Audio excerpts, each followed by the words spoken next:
And welcome back. What's up, everybody? How you doing today? Good to see everybody. Come on in. We're back. I'm Jay with Guilty of Crime, and it is another another week, another day. Happy Tuesday. Let me fix my little background stuff here. It looks like it's glitching, guys. Come on in. How's everybody doing? How's your weather? How's everybody getting along? Do you guys have food, have heaters, have everything you need? Come on in, guys. All right. So, today, guys, gotta tell you, the RCMP has a final breakthrough. And I want to know, is this the push that the Jack and Lily case needs to make criminal charges? And you guys, I back everything up with what is happening with the articles. And I'm telling you right now, RCMP had a final breakthrough.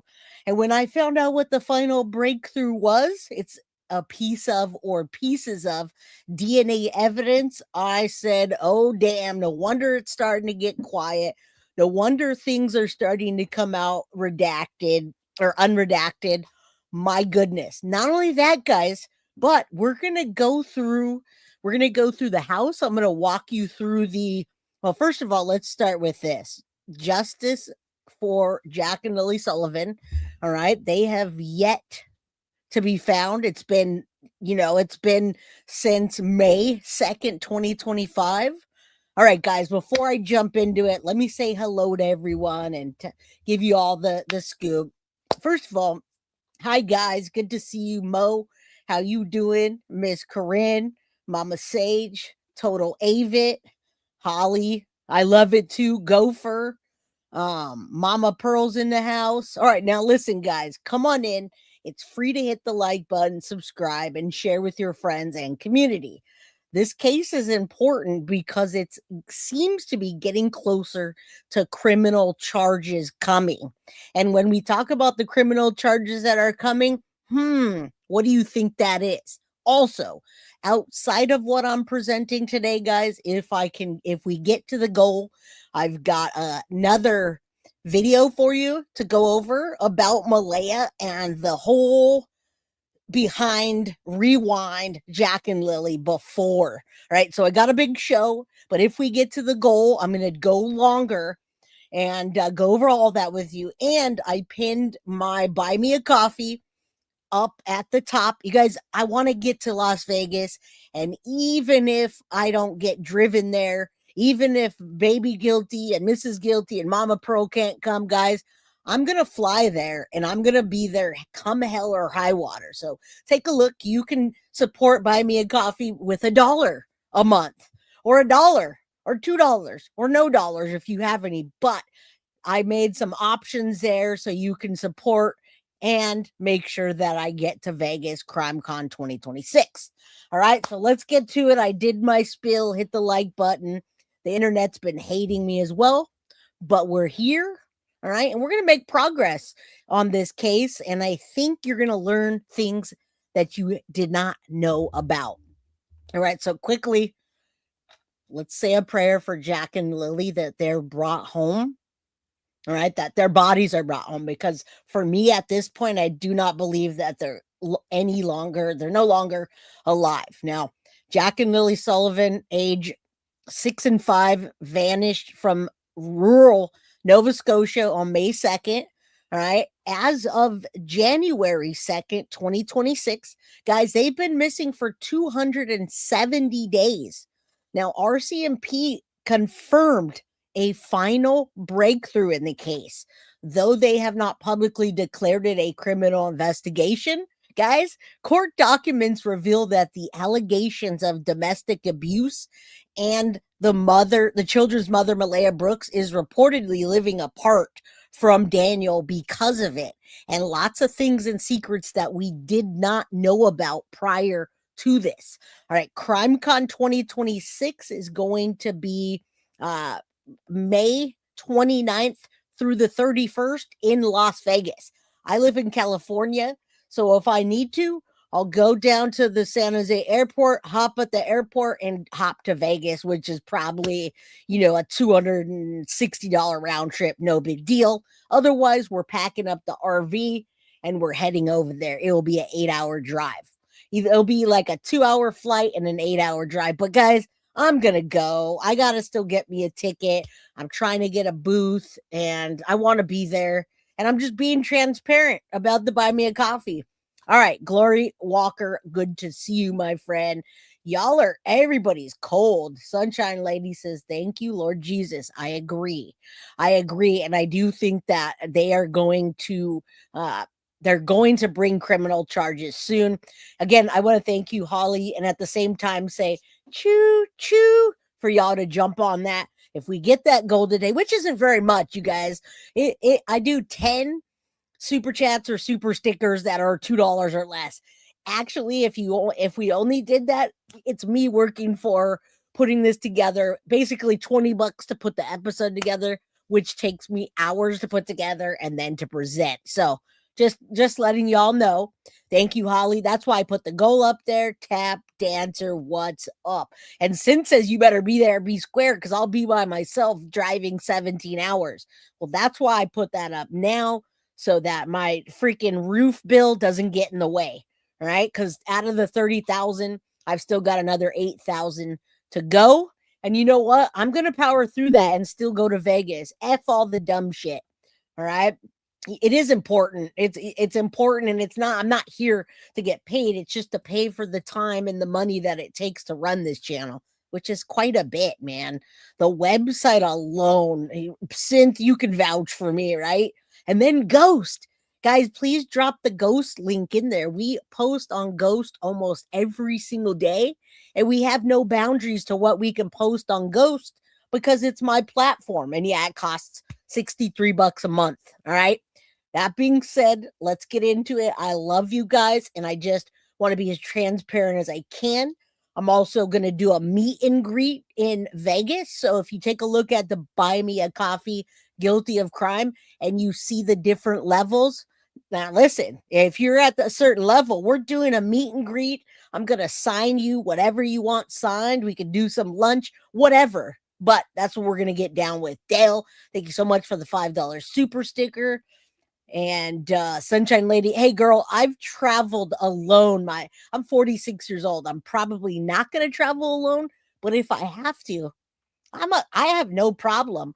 I might be only 5 feet tall with shoes on, but I've got the mind and the will of 6'4", 250-pound buff guy. All right, I'm good, but I appreciate you always. Prayers. Michelle gifted a membership. Please thank her if she received that. If you received it.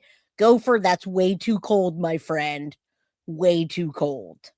All right. I love a dog show. I love you guys, man. You guys are what makes the channel grow and continue. So thank you. All right. Now we're going to get into it, guys. Final breakthrough is what RCMP is saying to push the Jack and Lilly case to get to criminal charges. That's next. Criminal charges towards, and I'm going to tell you why and who, towards Malehya and Daniel, and you'll see why when I get there. Choo-Choo, I hope you got my email. We already started on the Devil and Tate, and I'm also going to make sure I put an episode together for you. There's another person that wants Maya Miliete. I promise to do that. So, guys, I do the cases that you ask, and if it's really important, I do whatever you guys want because you guys are the ones that support the channel. So we love you too. And again, thank you. If you got the membership from Chuchi, please thank Chuchi. All right. All right. Let's just jump into it because it's a big show today, guys. But just as a backstory, all right. Final breakthrough is some DNA evidence. Now we know this is started in Lansdowne, Nova Scotia. Let me put the house up because I want you guys to be a little bit excited that I'm going to give you a walkthrough of this house that I originally told you I wouldn't even let my dogs stay there. I hate to say it, guys. I do. Maybe I'm a freaking snob or whatever, but that is very unsafe. And when I show you more about the property and where it's located and how it sits, you'll see what I'm saying. It's important. And yeah, they're making and doing meth. They're mathematicians. That's a good possibility. So we're going to take a look at that today. Tap Dancer says, thank you. Guys, I just want you to be excited about justice for Jack and Lilly finally coming. We hope. But that's what they're saying. Right now, Jack, age 5, and Lilly, age 6, at the time of disappearing. Now, we know Jack had a birthday recently. He would have been, but we don't know where he is, and we don't know if he's alive. Both children are Malehya Brooks-Murray, okay, and Daniel Martell's the stepfather, which interjects himself way too much, and he lies way too much. Now, timeline just quickly, May 2nd, Jack and Lilly were reported missing from Lansdowne, Nova Scotia. The story has changed several times between Daniel and Malehya. RCMP conducted extensive searches that day, all the way from May to December. Extensive searches, issue public appeal, and multiple leads. Now, 4 days before Christmas, guys, RCMP announced a final breakthrough in the case, but the details remain sealed. Now, court documents unsealed some documents recently with Malehya accusing Daniel of physical abuse, and Daniel denies wrongdoing. We're going to get into that. Right now, as of January 7, 2026, the case is still classified as a missing person investigation. But this breakthrough, guys, this breakthrough that they have is DNA evidence that puts someone in the criminal. They're a criminal. They're going to be pointed at and indicted as a criminal. So we're 270 days in. RCMP confirmed the breakthrough, haven't disclosed it, but we do know that what they call a breakthrough is DNA evidence. It's evidence that's not circumstantial. Okay, so we know about the abuse because Malehya and Daniel have talked about it a little, but now it's confirmed. It may need the breakthrough may lead to new public disclosure. They may let us know, but it's an uncovered forensic lead that investigators say reframe the entire investigation and shift the case into a new phase, which is a criminal case and not just a missing person. Authorities describe this evidence, guys, as it changing everything, and that this piece of evidence will rewrite the case months after it's been stalled. So behind the scenes, they're saying forensic teams are already conducting follow-up analysis based on this material. So we're going to talk about what they found. We're going to talk about all of that, what the documents said, the court documents shedding new light, and the search, what they found in the search, because they did find something in the search, and you might be a little blown away. So let's just start with this real quick, and then I'll read you some of the new things that came out. Come on in. Good to see you, Cynthia, Deborah, Deb, all y'all. Thank you for being here. Appreciate y'all. All right, let's keep going, guys. I know the weather's yucky and cold, but we're here together to get Jack and Lily's case to the next level. All right, we really want this to be considered a criminal investigation so that they can arrest people and ask questions later. Well, thank you, True Crime 420, and shout out to Coffee and Dog Studios in Vermont. Callie says hello. All right, let's start with this, and then I've got so much, guys. Get your pens, get your papers, get your thinking cap, get your blankets. We're going to be here for a while. All right, I'm ready. I am ready for this case to be reclassified in the way that it should be. All right, so let's take a look at this, and then I'm going to read my ass off, because a lot of the updates are in articles that need to be read. All right, let's go. Case of missing children, Lilly and Jack Sullivan provide a closer look at the relationship between their mother and stepfather. The latest details come from lifted redactions CBC and other media outlets have been fighting for in the case. The documents include an affidavit filed by RCMP that explains the investigation to date. Malehya Brooks-Murray and her boyfriend Daniel Martell were together for about 3 years before Jack and Lilly disappeared on May 2nd. all of them lived in the Lansdowne trailer where the children were last seen. According to the documents, Martell told police. And again, we're going to take a look at that property, but Martell has changed his story more times. How to change the messages? What? How to you change top messages? I'm not sure what that means, but I'm glad you're ready. Let's roll. All right. I'm trying to answer questions while I'm doing this, but guys, if you really have a question or you want to help out towards the goal, super chat, super sticker, all that stuff. All right. All right, let's go. I got Foxy and the mods will answer your questions. All right. So we're going to take a look at this too. And this guy lies more times than I change my underwear in a week. And I change them every day. So that says a lot. And maybe that's too much information, but lies, and more lies, guys, in my opinion. Police they'd been fighting about money. His mother also referenced financial difficulties. The new records disclosed that in an RCMP interview, Brooks-Murray said Martell would try to block her, hold her down, and once he pushed her. She said he would also take her phone from her when she tried to call her mom, which would sometimes be physical and hurt. I mean, listen, if he was doing that and abusing Malehya, was he also abusing the children? And why is he painting this narrative of a good old boy? Every time we see him, he tries to make himself look pretty and, dress up. And I'm such a great dad. No, bro, no. We're finding out that you're actually a mathematician and you abuse women. And now probably children as well.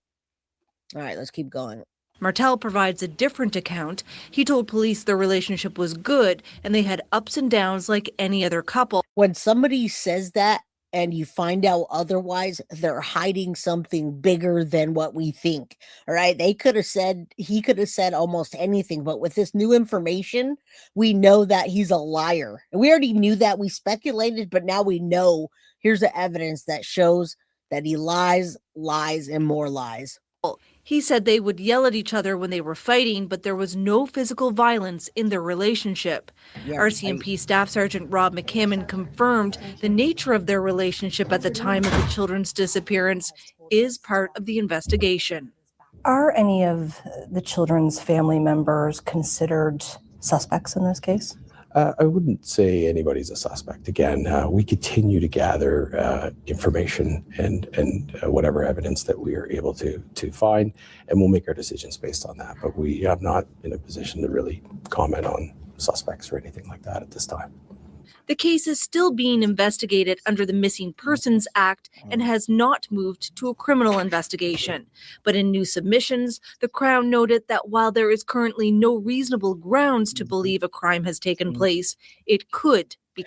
Although, guys, so here we are 270 days later, and they say, and I think that they're just telling this to the news that they don't see this as a crime, but a missing person. They've got to be gathering that breakthrough evidence in a way that they can turn this into a criminal investigation.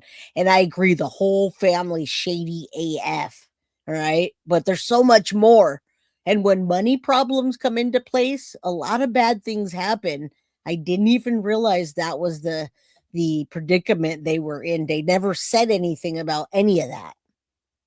Let's keep going. Criminal. When they state that there are no reasonable grounds for a criminal offense, what that really says to me is that there's currently not enough evidence to make an arrest for a crime, but a crime is not obviously being ruled out. It's a very important linguistic distinction. The documents also say RCMP are using technology-based investigative techniques which may provide information to support criminality and help find Lilly and Jack.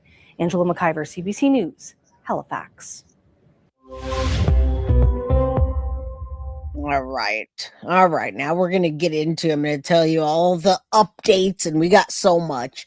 Direct Current says his own children told law enforcement, and they say they seen their dad, Daniel, hurting Jack and Lilly, but they don't have that in the documentation. We're not looking at documentation that says this is a criminal case and X, Y, and Z, right? And then Rebecca says Malehya was exaggerating, and that's why I want to at the end of this, we've got a whole Malehya Brooks take it back from then to now. Oh my God, guys. Thank you, Saucy Skins.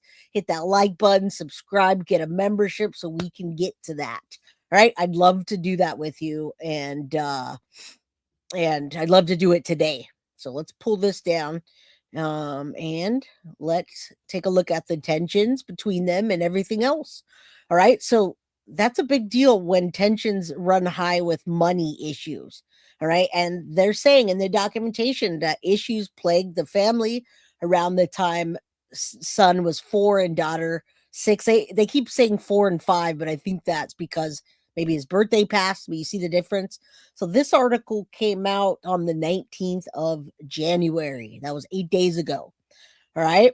New details emerged, like we heard, about the Canadian family and the disappearance. Siblings were living with Malehya and stepfather Daniel and the couple's baby daughter. At the time of the disappearance, they were last seen with family members 1 day before they were reported missing. Since then, police have had numerous in-depth searches. We're going to show that after all this in the thick woods near the home. And when I show you that terrain, you guys will realize those kids weren't out there. All right. And if they were, they would have been found. Authorities have conducted 75 interviews and received over 1,000 tips related to the case. Court documents obtained by the outlet revealed new details of Brooks-Murray's, the mom, seemingly tense relationship with her husband at the time, as well as money issues they faced when the children's father stopped paying child support. Did you guys know that the kid's father stopped paying? When asked by police if Daniel Martell was ever physically abusive, Malehya said he would try to block her, hold her down, and he once pushed her. That's what the document showed. All right. Say a prayer for Jack and Lily.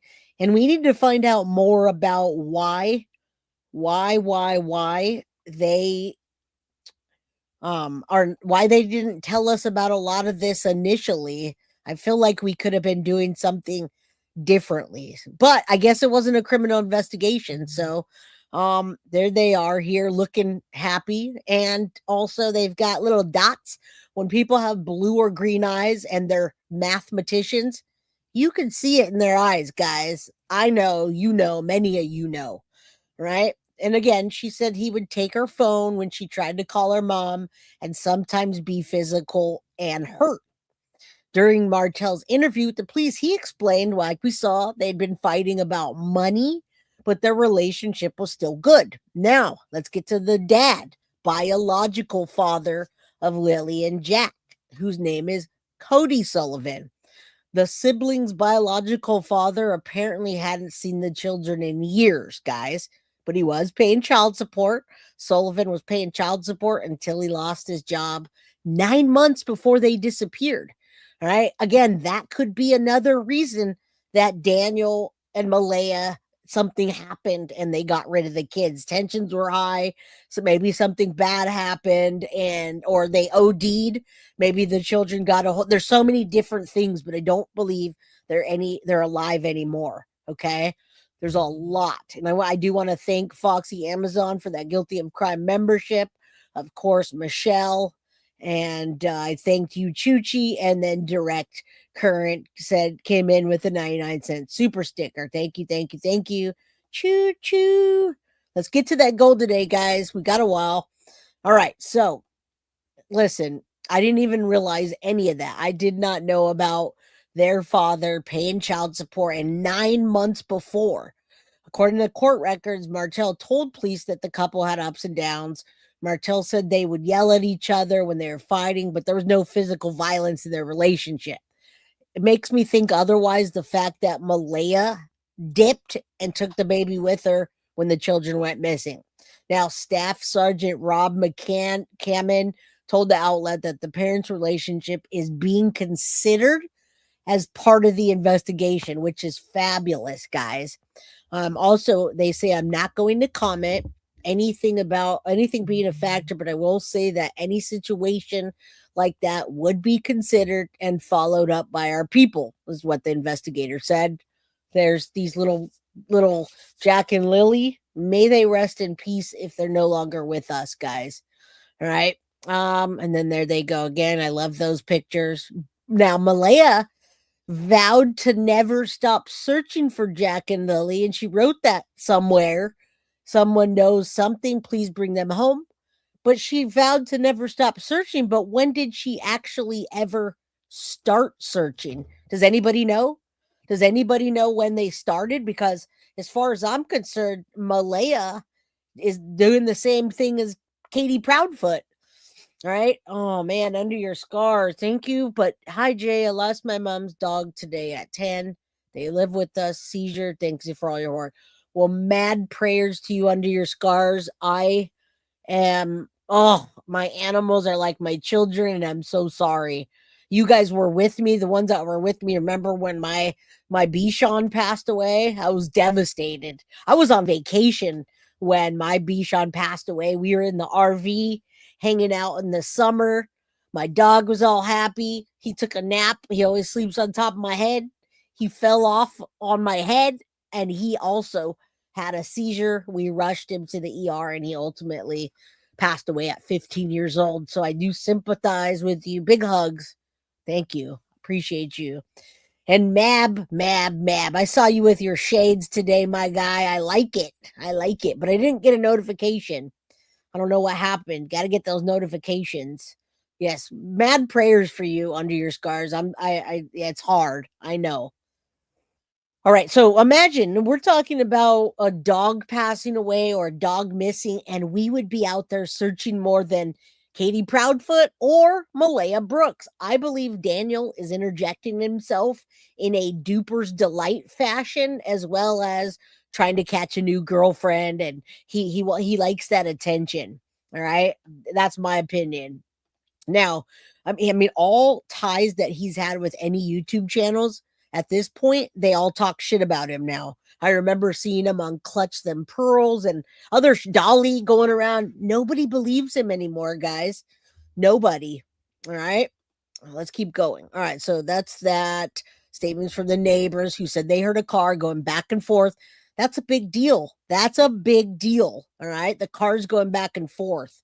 Let me see if you guys can see this. I want to show you some of the pictures of these, just the whole search. All right. Searchers after a week and the disappearance. And then we see Sergeant Rob McCammon said they're being treated still as missing person, which we're hoping to be a criminal investigation soon. All right. They were believed initially to wander off, but not anymore. And then this fake picture of these two, fake book. That's all I got to say about that. All right. So there you go. There's search crews, all the things. Right now, we've got $150,000, I guess, California, or $107,000 for information. There's a reward from Nova Scotia government. All right.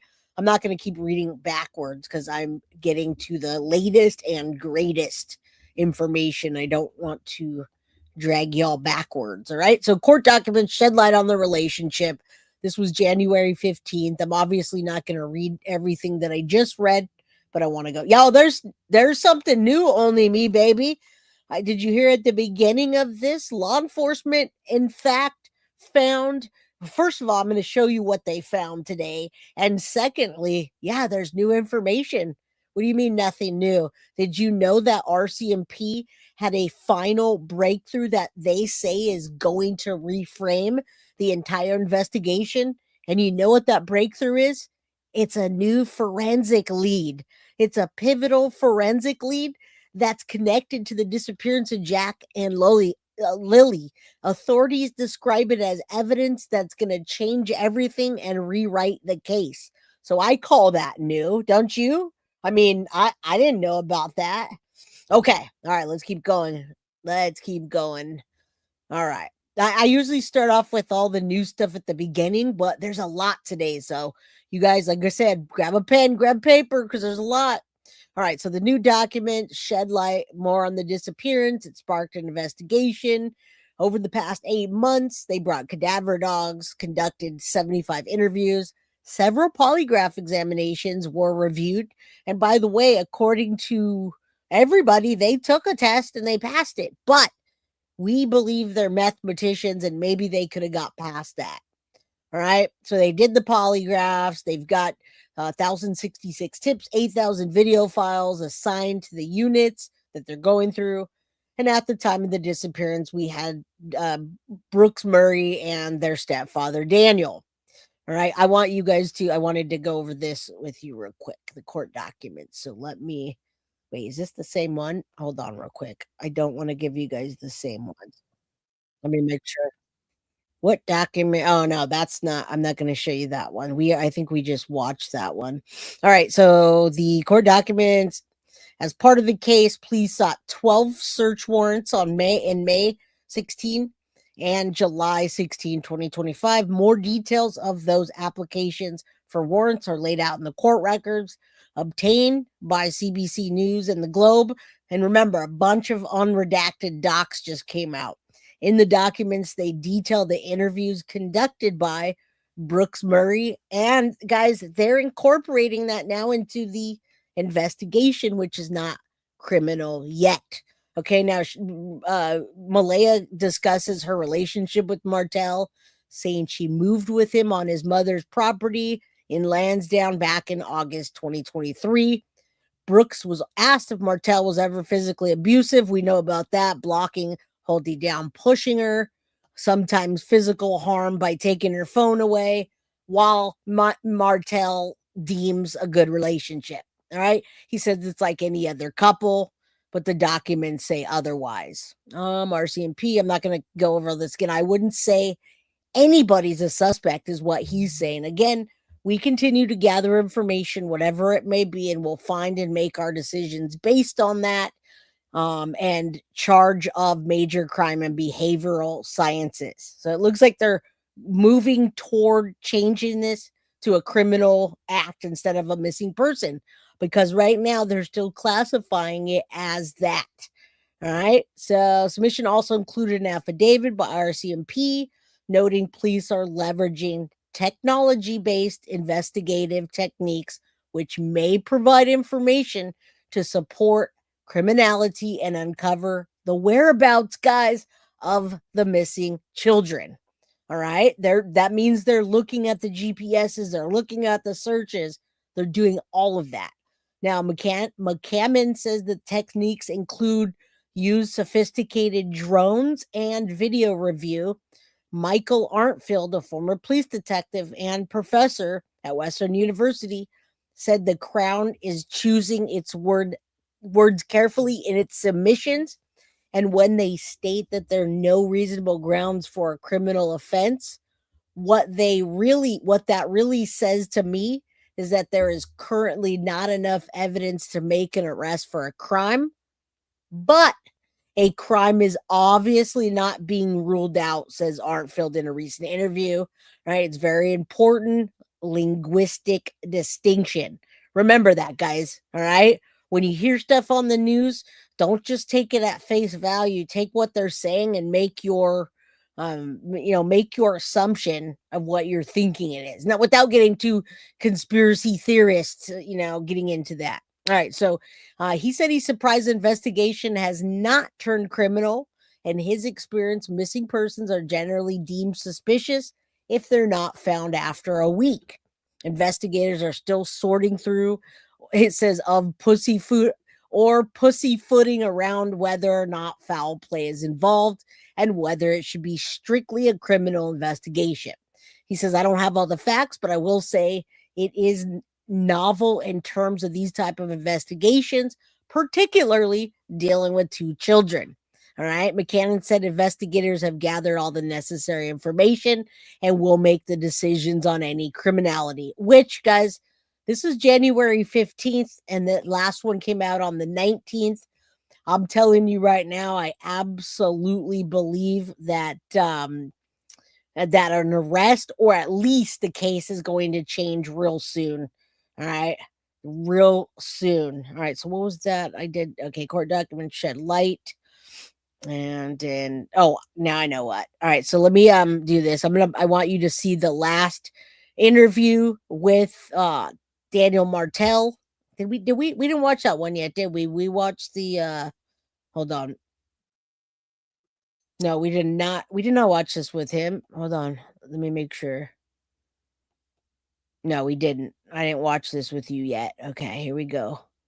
There's a lot of different clips because I want you guys to see everything that I found today. All right, so let's take that out of here. And how's everybody doing today? I hope you all are well. All right, here we go. Daniel's back in the news again, and a lot of people have a lot of things to say. And Daniel is not their stepfather, but he's saying that. And I want you guys to remember when people frame themselves in that way, they're making themselves be in a better position so law enforcement doesn't look closely at them. And that's why I believe that Daniel Martell is trying to play the perfect stepfather, all right, which is not. Thank you so much, Sirius. Choo choo is right, my friend. Thank you. And then did I miss one or I must have missed that one. I'm sorry. I missed that one. And I said, thank you for that one. If I miss any, guys, I promise to go back. I promise. All right, let's take a look at this.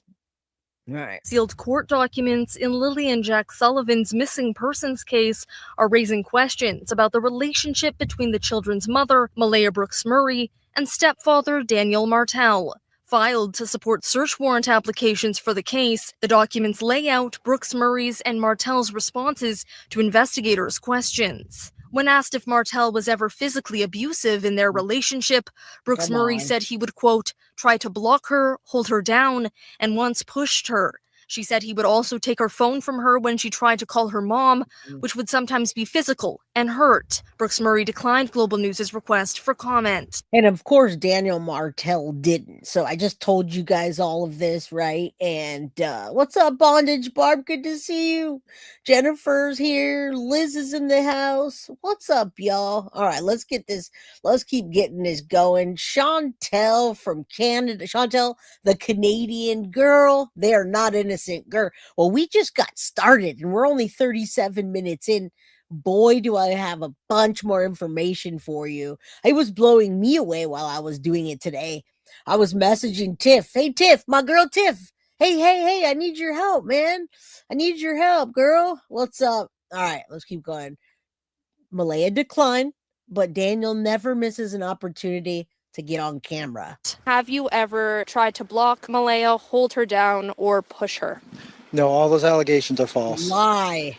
And as I said, it was just to paint me in a bad light. That's basically why there's all of those allegations of abuse came out. I never have physically abused Malehya. Martell says he approved of these redactions being lifted, adding not much has changed when it comes to his public reputation. I've been, trying to keep the public up to date as much as possible. My image. And what's up with his hair? Did he get, is that dandruff or is it snowing up in this bitch? I see some snow back here, but this guy's a mess, guys. And I don't think anyone believes him anymore. Every single content creator has now called him a liar. Chantel, you're from Canada. So yeah, the whole thing blows me away. Listen, I'm in California. I'm in the United States. And they don't handle cases like the way they do there. And I'm not saying anything bad. I'm just saying. Hit that like button also, guys. It's free to do so. I appreciate it. As much as possible. My image hasn't changed at all. It was always Daniel's evil. But I do want you to see the inside of the house, guys. I really want you to grasp what the children were doing that morning, other times how they were playing. None of this is safe.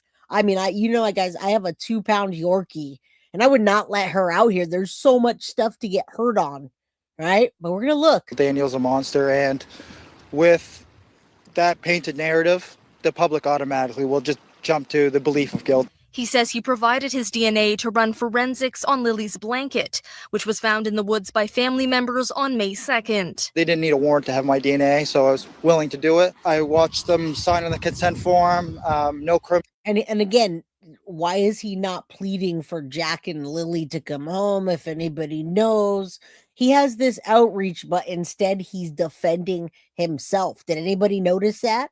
What's up, little Miss Sharon? Good to see you. Agreed, Gopher. Shadow, I'm spilling that tea, girl. I'm spilling it. He didn't use this outlet as anything other than to defend himself. It looks like he's growing gray, but girl, I'm looking at it close. And when I look at it close, it just looks like he has dandruff. No involvement in the case of Lilly and Jack. So it was nice to see that, that box checked for no criminal involvement. I signed my name on the consent sheet. The disappearance of the Sullivan siblings. Oh, there's a trick up their sleeves. I'll tell you right now. He also just told us that, number one, it's not criminal, so he can relax. And then secondly, he just said that it's not being charged as criminal, and he signed his name on that. But wait, because I'm going to get to what they found. What did they find in the search? All right. And then we're going to break it down. Y'all, this guy lies and lies and lies. And he's telling us, if you read between the lines, what he's saying, he's just simply defending himself and trying to push it off to Malehya to look like a bad mom for abandoning him and the children. Consent sheet. The disappearance of the Sullivan siblings is still being treated as a missing persons investigation, despite the involvement of major crimes. But when they do have a suspect and they dive into investigating that suspect or group of individuals, then it will pivot to a criminal investigation at that point. Ella MacDonald, Global News, Lansdowne Station, Nova Scotia. Hold on, guys. More than 120 people are currently searching the woods behind me here near Gairloch Road in Lansdowne Station, continuing the search for 2 children who went missing in the area on Friday morning. There was, I actually did want to show you this because they're saying this is not going to end well. Might as well finish this. I brought it up because I was like, oh, I need to see what's going on here. But they say this isn't going to end the way we wanted to. All right, listen up. well over 100 people there at that time, right off the bat, the first weekend doing the searches. We are going to keep searching. That's our job right now, and we're going to no one's stopping. We have lots of officers here on the scene that are parents themselves, and we can certainly feel for this family, and our priority is to bring these kids home safe. The thing that strikes you most about Lansdowne Station and kind of that part of Nova Scotia when you go there are 2 things. One, it's very dense woods. Very, very dense. We haven't even got to the search yet, guys. Hundreds of volunteers, thousands of hours and people and 75 interviews. If those children walked away from that house, they would have been found, guys. Their bodies would have been found, but you're going to see in a bit what they did find. They're not, I believe law enforcement or RCMP is saying the bare minimum. Now, this is May 18th. That was one of the first searches just to show you what the children would be facing if they actually were out there. Very dense, thick woods. It's very remote. 2, there's no cell signal. So communications in the traditional sense are limited. You have to find alternatives. We knew a presser was coming up, and that morning driving down, I thought it's one of 2 things. They found something, which will be a huge deal, or they're calling off the search. As of today, May 7th, the active search efforts to locate Lilly and Jack will be scaled back. We asked the question, what are the chances that these kids are alive? And Staff Sergeant Robert McCammon kind of gave us the first inkling that this isn't going to end how we want it to. Based on the experts and the review of the facts. And you see that. You see the search efforts. They're tracking it. They're doing what they should be doing. They're going above and beyond, in my opinion, but they're being quiet about it. The fact that they're saying, don't worry about it, buddy. It's not a criminal investigation. Sign here. Well, maybe they just wanted to see his writing or grab a sample of, we don't know, but something's not right. And go a little forward. I just want you to, because we've got more searches, and I want you to see that they're saying this isn't going to end well. Which is very interesting. The RCMP doesn't really explain why. And I think that leads the public to be very suspicious as well. It had blown up at that point, and it wasn't just taking our information. It was twisting lies on Facebook. These groups were popping up about the Sullivan siblings, and there's still lots of them out there. With respect to the spread. And Daniel was on every station just like Chris Proudfoot, okay? That's what I want you to know. He was, and there's 222 in chat, which is an angel number. Please say a prayer that Jack and Lily get brought home, okay? Thank you. All right, I'm telling you, man, this is just like it. It happens over and over. Of misinformation, inaccurate information, and speculation. I just want to say that's harmful. It's harmful to the families and communities who are trying to work their way through a traumatic event. And I think if you have a vacuum of information, unfortunately, the internet will fill it. That creates 2 issues. 1, journalists have to sift through that information and find out how much of it is relevant or not. And so do investigators, who are obviously looking for legitimate tips and information.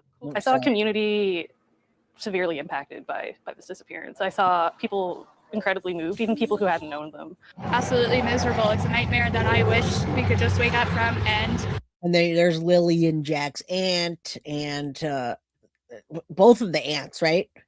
Some of you guys might have seen this, but I just want you to know the community is giving more support than Malehya, and I believe that Daniel's is not genuine. It's just to keep him out of the criminal investigation, or so he thinks. You know, I wouldn't wish this on anybody. It was poignant that they just wanted Jack and Lily home. They have this hope that they're still alive, that they can come home and There he is again, celebrate their birthdays. And now again, he's everywhere. He doesn't miss an opportunity to be on camera, but every time he's on camera, and Mab, back me up here, look at them eyes. Is he an owl or am I tripping?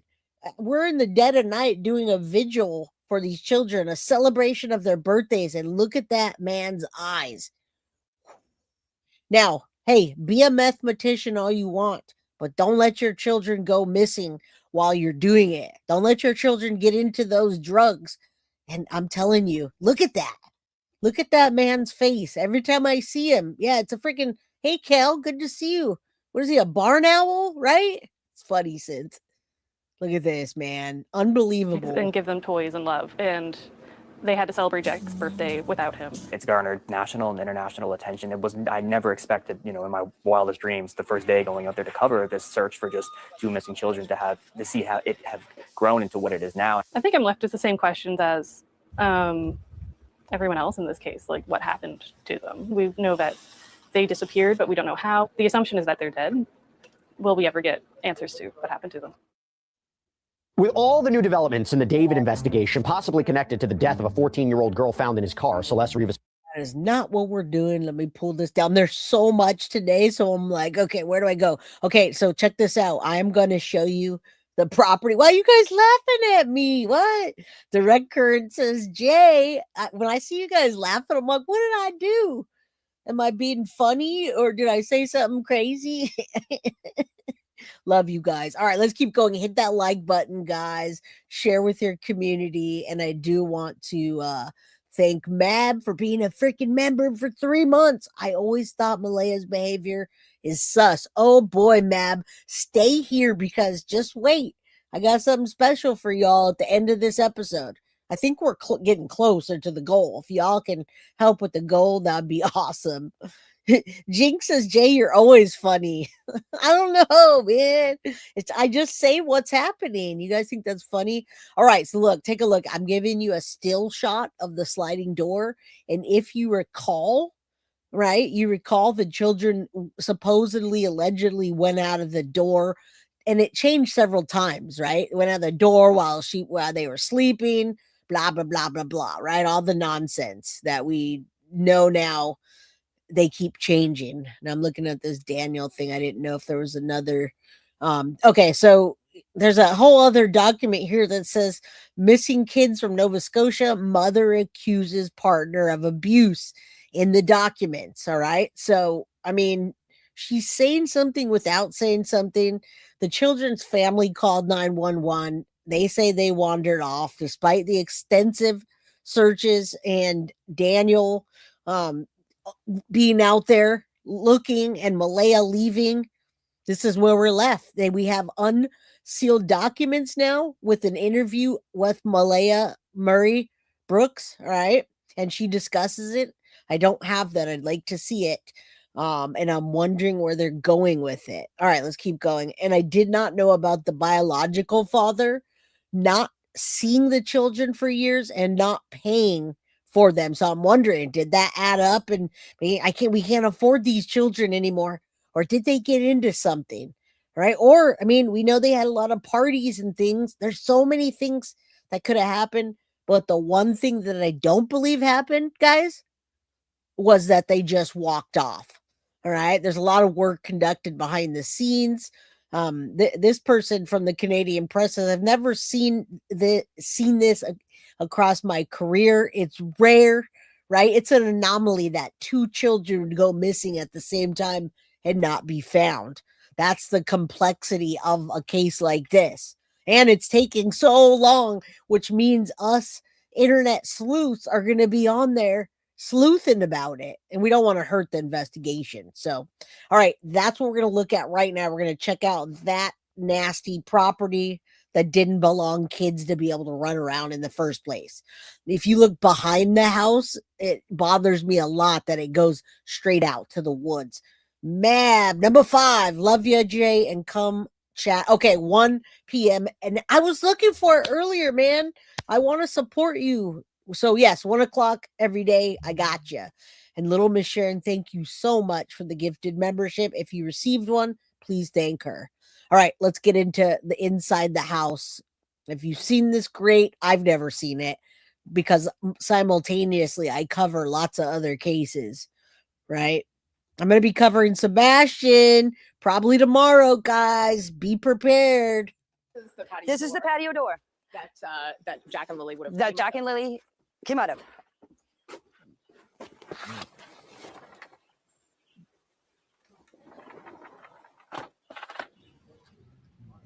Okay, so would they have heard that door, and why did the mathematicians say it was such a hard door to open? Did you see her open that? Sweet Leaf says, thank you for the gifted membership. Do you remember that they said that they couldn't have got out? They couldn't get that door. And then they've had all kinds of stories. That didn't look like it was very hard. I mean, she's doing that on purpose. Let's look again. Maybe I'm wrong, but I think a 5 and a 6-year-old or a 4 and a 5-year-old or a 4 and a 6-year-old can open the door. My dogs can open the door. We have a sliding door, and they'll sit there for 30 minutes and put their nose in and push.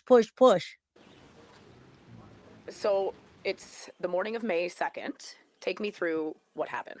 Okay, I was up at 6 o'clock, sat in there and had my tea. And then on Facebook, 7 o'clock, I get up, come over here. Am I wrong, or all these people mathematicians? It's really weird. It's strange that Malehya gave one interview, then went radio silent while Daniel doesn't know how to shut the F up. That's because he's trying to make himself not be in the crosshairs of the criminal investigation. He thinks if he comes on YouTube and talks to you and me and Clutch Them Pearls and Dolly, that we're going to be like, what a good guy. But every time he opens his mouth, it's a lie, in my opinion. And you're very welcome. And Kel, that was my question. All right, thank you. Fed my chickens. Activities. My brother, Ron, called me at 8:48 and asked me if I wanted to go to town with him. And I said, no. I said, I'm staying home. I said, I'm going back to bed. Okay, I went and I laid down. Next thing you know, my dog started barking and the kids were out in the yard. Now, you can see there's 2 swings where the kids play. My bedroom is right there. I heard the kids. This is where the kids' swings are. This is where they always played. And so that's where I heard them. And I can hear everything in that trailer. Okay, so she can hear everything in the trailer, and that's where the kids played, which, by the way, I wouldn't put my guinea pig on that swing. I don't have a guinea pig, but you know what I'm saying. I wouldn't put my Clutch Them Pearls monkey on that. All right, just saying. It's freaking duct taped, y'all. I have no problem with duct tape, but you don't duct tape a freaking swing that a child's gonna be swinging on and may just collapse off, man. Maybe I'm just too much of a mama bear, but country girl, not only do I love your name, but yes, the whole family's sus AF. You see that? Damn, what is that? Look at that. They, instead of tying a knot, look at this rope, guys. These are one of those ropes that you use to, like, you're tying an ATV down and you have to go a bunch. You actually need thicker than that. What is that? If 2 kids get out of a fence and Jack and Lily are all the time yelling, especially Lily, come on, Jackie, let's go, Jackie, let's go, Jackie. It's all I hear out here. When the kids get out of the fence and come out through here, I would have heard them yelling, come on, Jackie, let's go, Jackie, let's go. I didn't hear anything. The next thing I heard is I heard Daniel yelling. He was yelling for Jack and Lily. I didn't get up because I thought he was yelling. I apologize again, guys. We've been having work done around the house to finish up everything because Mama Pearl moved back. I've got to go let these guys in to do some work. Please excuse me for just a moment. I'll play this for you, and I apologize. For Jack and Lily in the house. So the next thing you know, I came out of the trailer after I heard Daniel, about, I'd say 10 minutes after I heard him, I come out of the trailer. I opened up the door, was standing here. Malehya was standing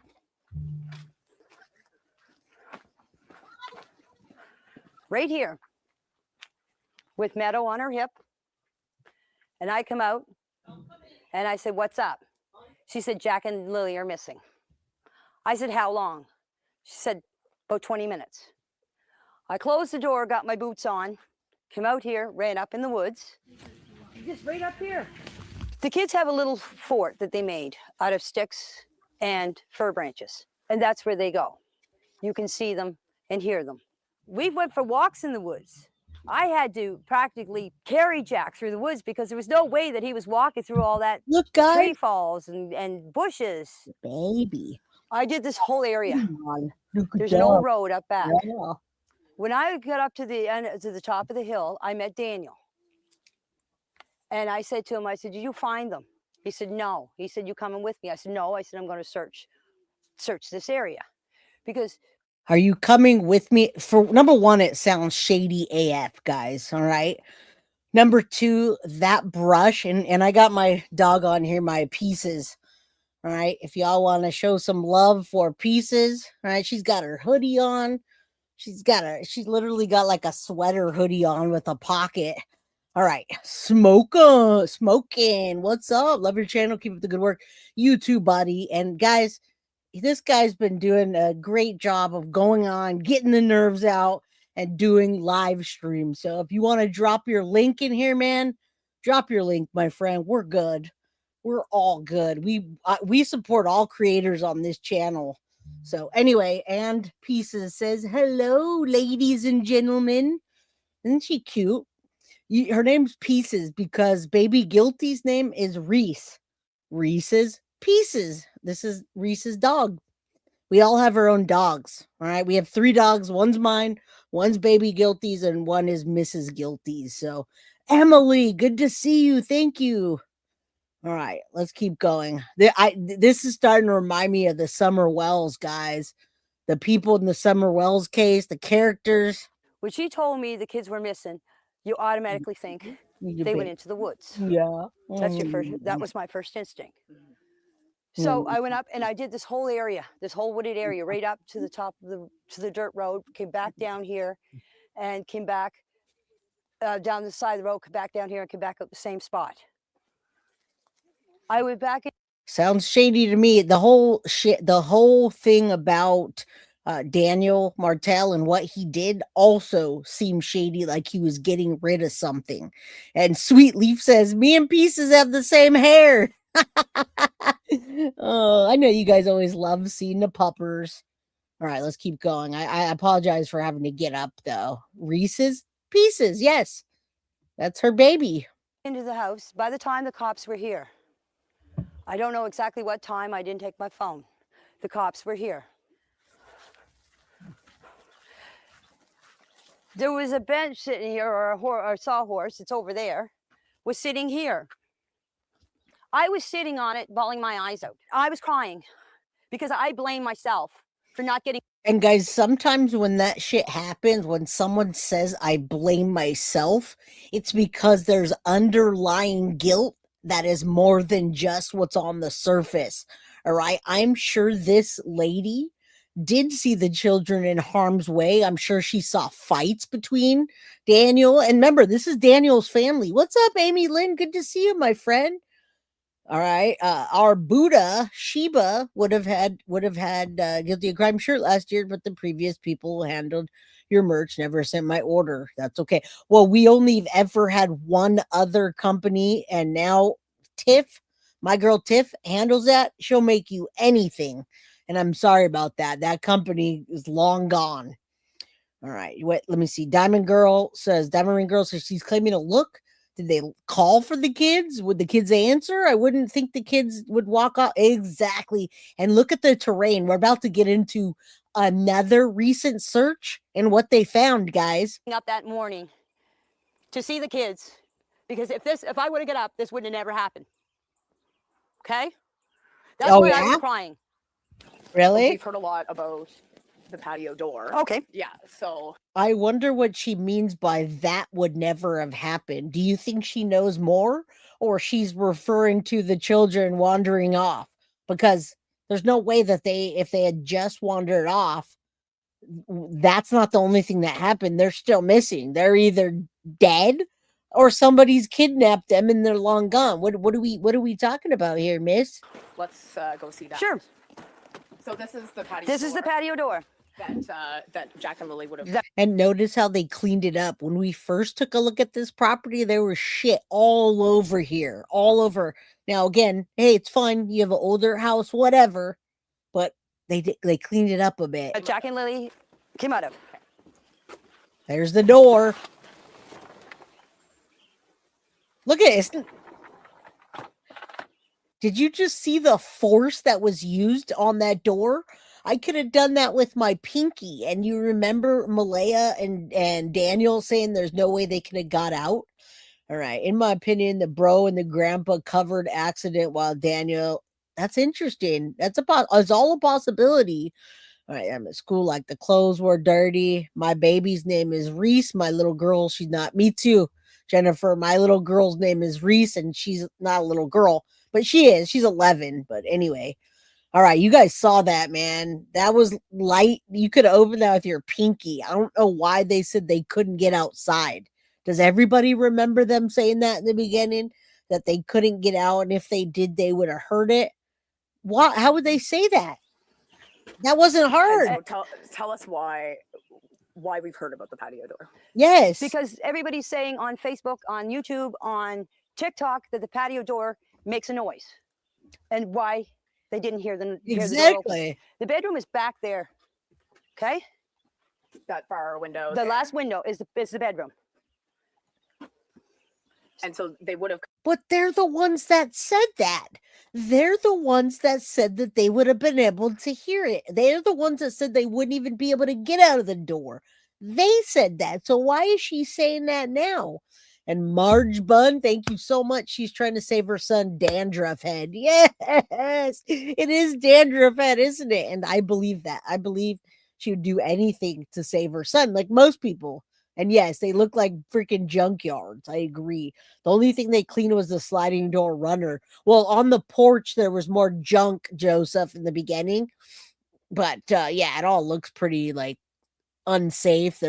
There's nails sticking out, and the way the wood is will splinter your hands.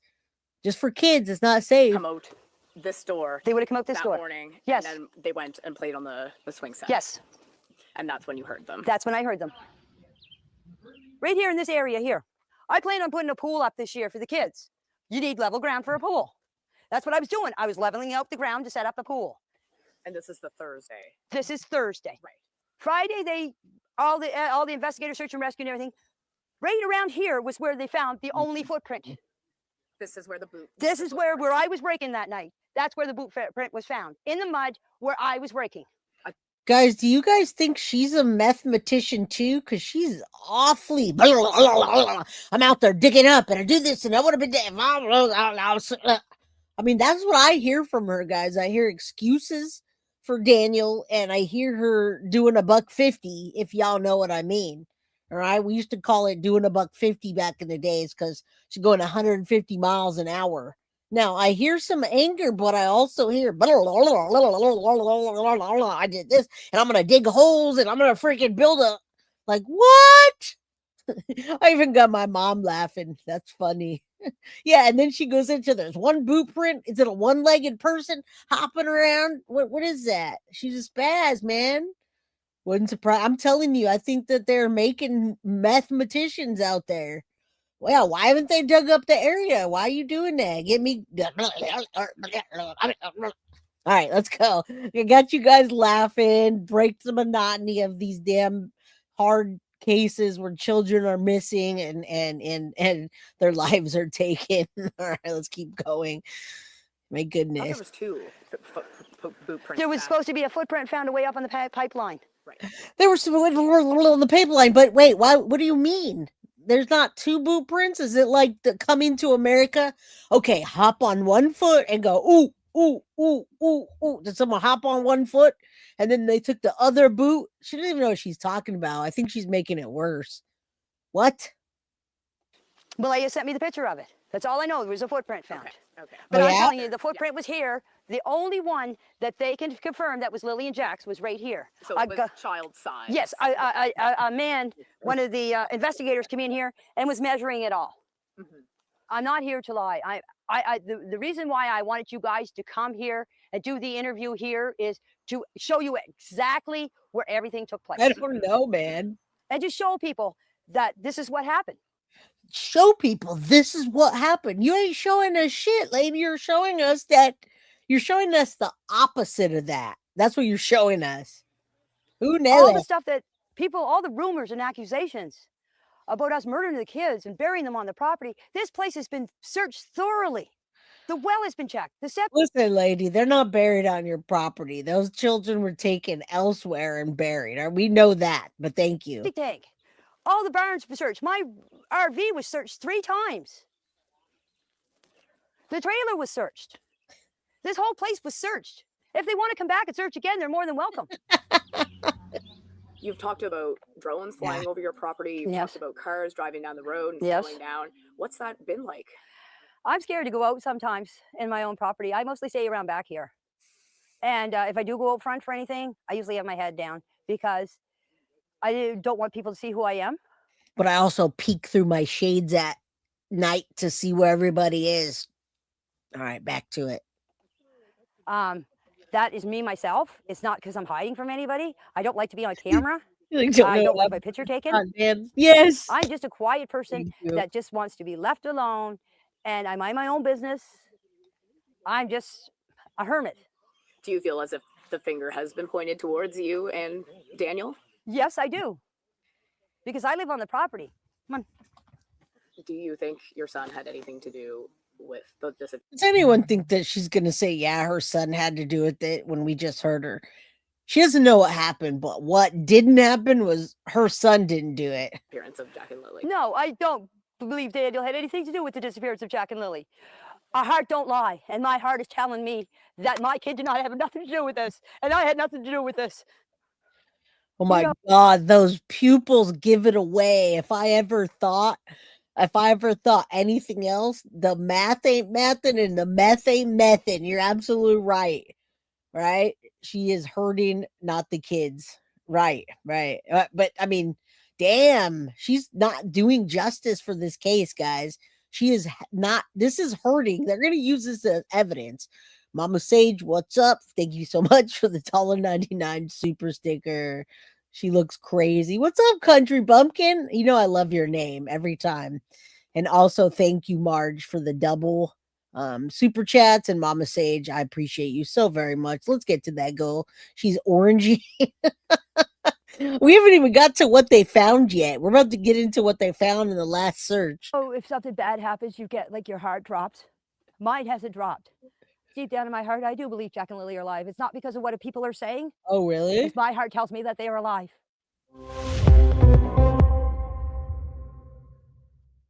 All right, her heart tells, so that means that they're alive, guys. All right, but they did find something. I'm going to show you.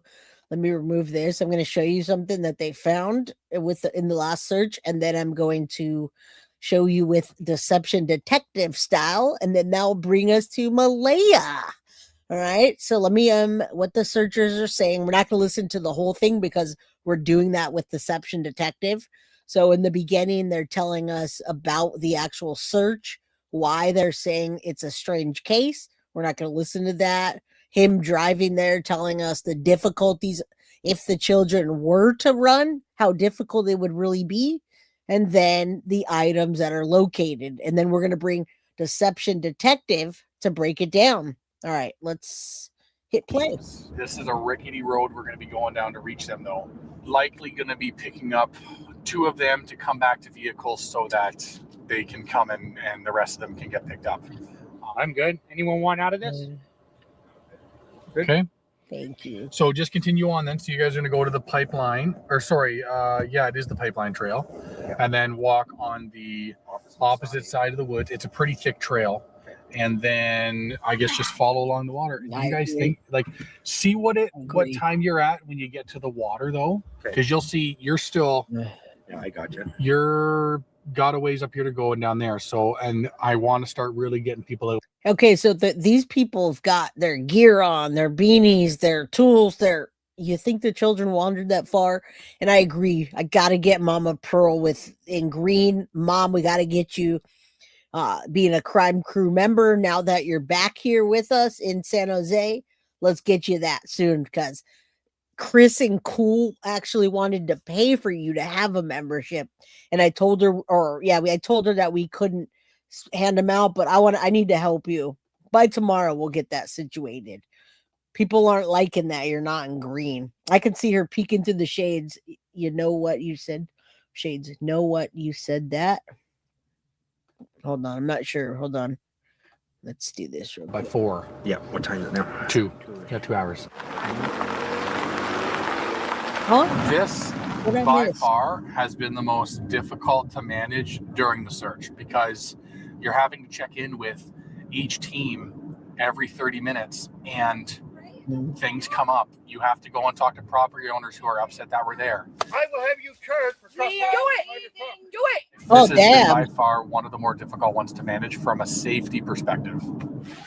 Now that I've been here, I'm even in my own mind trying to comprehend how it can be possible that these kids wandered off and they haven't been found, especially after being in there. Wait, did we even look at I didn't even show you the located items. Now we're going to look at the located items and then jump on with Deception Detective. There has been some items located that would initially be like items of interest. So I'd look to be like a boy's t-shirt. But I want you to remember with the boys' t-shirt and the evidence that they're finding is what has gotten RCMP to the final breakthrough, and those are their words, conclusion. And what RCMP's final breakthrough is that's going to change the case is a forensic lead that investigators say could reframe the entire investigation, put it into a new phase of a criminal act. Where they're going to say it's not a missing person anymore, it's a freaking criminal case. All right, so that could be right there something that they pulled DNA off of from whoever did this. All right, remember that. We had located, we sent that to the RCMP. They're going to connect with family to see if it appears familiar. At this time, it doesn't appear to be a familiar shirt. We found like a box with some people's names in it that are interesting that we're going to turn over to the RCMP. You see that again, and in this one it says Daniel Martell, May 3rd, 1-4, left 2012 quarter, took nothing. SAR was December 20, Woot, Beaver, busy. I don't even know what all that means, but that's the thing. And whose username is this? Cool_easy cash. Merry Christmas. But Daniel Martell's name is right there. What does that mean? And what forensic evidence did they find? They're actually on duty today. So just in the event that we do find something. And they were very interested in the box that we found with the certain names in it that I can't say, but again, that's the absolute last search that has led RCMP to say that they now have a forensic lead or leads in the case. They're interested in that. And the fact that it's found in the water, downriver,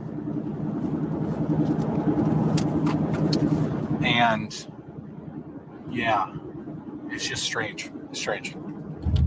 We're going to go and just check in with two.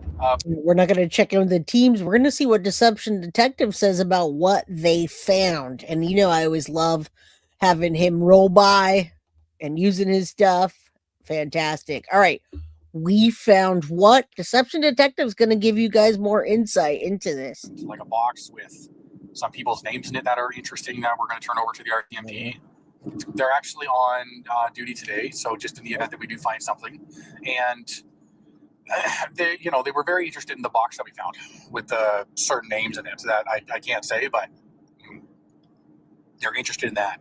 And the fact that it's found in the water, downriver, yeah, it's just strange. It's strange. Strange indeed. Today, let's break down this discovery and the disappearance of Lilly and Jack Sullivan from Nova Scotia, Canada, because it's actually pretty revealing, just not in the way you'd expect. I'm Deception Detective, an attorney trained in statement analysis. This channel exposes lies and manipulation. And y'all already know, go sub to him. He's in my description, right? And let me know if it's too loud on your, I know I talk loud, so I've got him boosted loud, but I don't want the volume to be all wonky. So mods, let me know if I need to adjust it. I'll do my best here. Okay. So if that's your thing, hit subscribe. For early access to new videos, over 60 exclusive videos, and other cool perks, consider becoming a channel member. Link in description. As I mentioned in the intro, this box the searchers discovered is revealing, but not because of its contents. We've only seen a glimpse of that. Instead, it's because of how Lilly and Jack's parents reacted to its discovery. But just in case you're new here and haven't seen my earlier Lilly and Jack Sullivan videos or don't know who their parents are, don't forget, we've got eye candy for the ladies. I know you didn't forget about Deception Detective there. We love him because of what he says, not because how he looks. Right, ladies? Don't worry, I'll catch you up in a minute. For now, let's just get straight into this update. So we're organizing a search for Jack and Lilly Sullivan. We are relying on community members. Okay, he's breaking this down. That's why I didn't show the whole 5-minute video earlier, but I also am going to gift the membership. So please, please, please make sure that you have your options to get a membership on, and I'll gift one. All right. My girl, thank you. DD is DD the hottie? Yes. Deception Detective is the eye candy. Yep, all eye candy. I know how you ladies work. Eye candy's always nice for all of us, right? All right, let's keep going. To come and join those efforts. We're going to offer like a little bit of shooting from the hip training on walking along looking for evidence. We've had about 40 people volunteer, but overnight you've had some people drop out. So I would be over the moon if 30 people showed up. Your safety does come first. We are looking for the kids, but your safety comes first. I would say mostly family and friends. And then there's just like concerned members of the community that wanted to get involved and help search. And this is their opportunity to get that. We were not going to get involved. We were trying to stay far away from this because we felt that the RCMP were heavily involved. Search and rescue was heavily involved. They were doing a bang up job from what we could see from the outside looking in. And, as soon as you start having conversations with the family, when any family member fills out an intake with "Please bring me home," we always get involved in some capacity. We never say no. Before we even get into what these searchers actually found, there's something revealing about the searchers themselves. Eagle-eyed viewers might have noticed that Lilly and Jack's parents, Malehya Brooks-Murray and Daniel Martell, are nowhere to be seen in that search group, nor are any of their relatives. In fact, the only family member I could spot was their estranged grandmother, Belinda. And based on how that search director talked about anytime a family member contacts you rather than a family, I'm pretty sure she's the one who reached out and did so all by herself. And I think that's because she, like us, genuinely doesn't know what happened to Lilly and Jack, so she's curious about it and trying to pursue any avenue she can to find out. If you've binge watched my entire playlist about this case, you'll know she's the only relative who I've analyzed who I'm pretty sure has no idea what happened.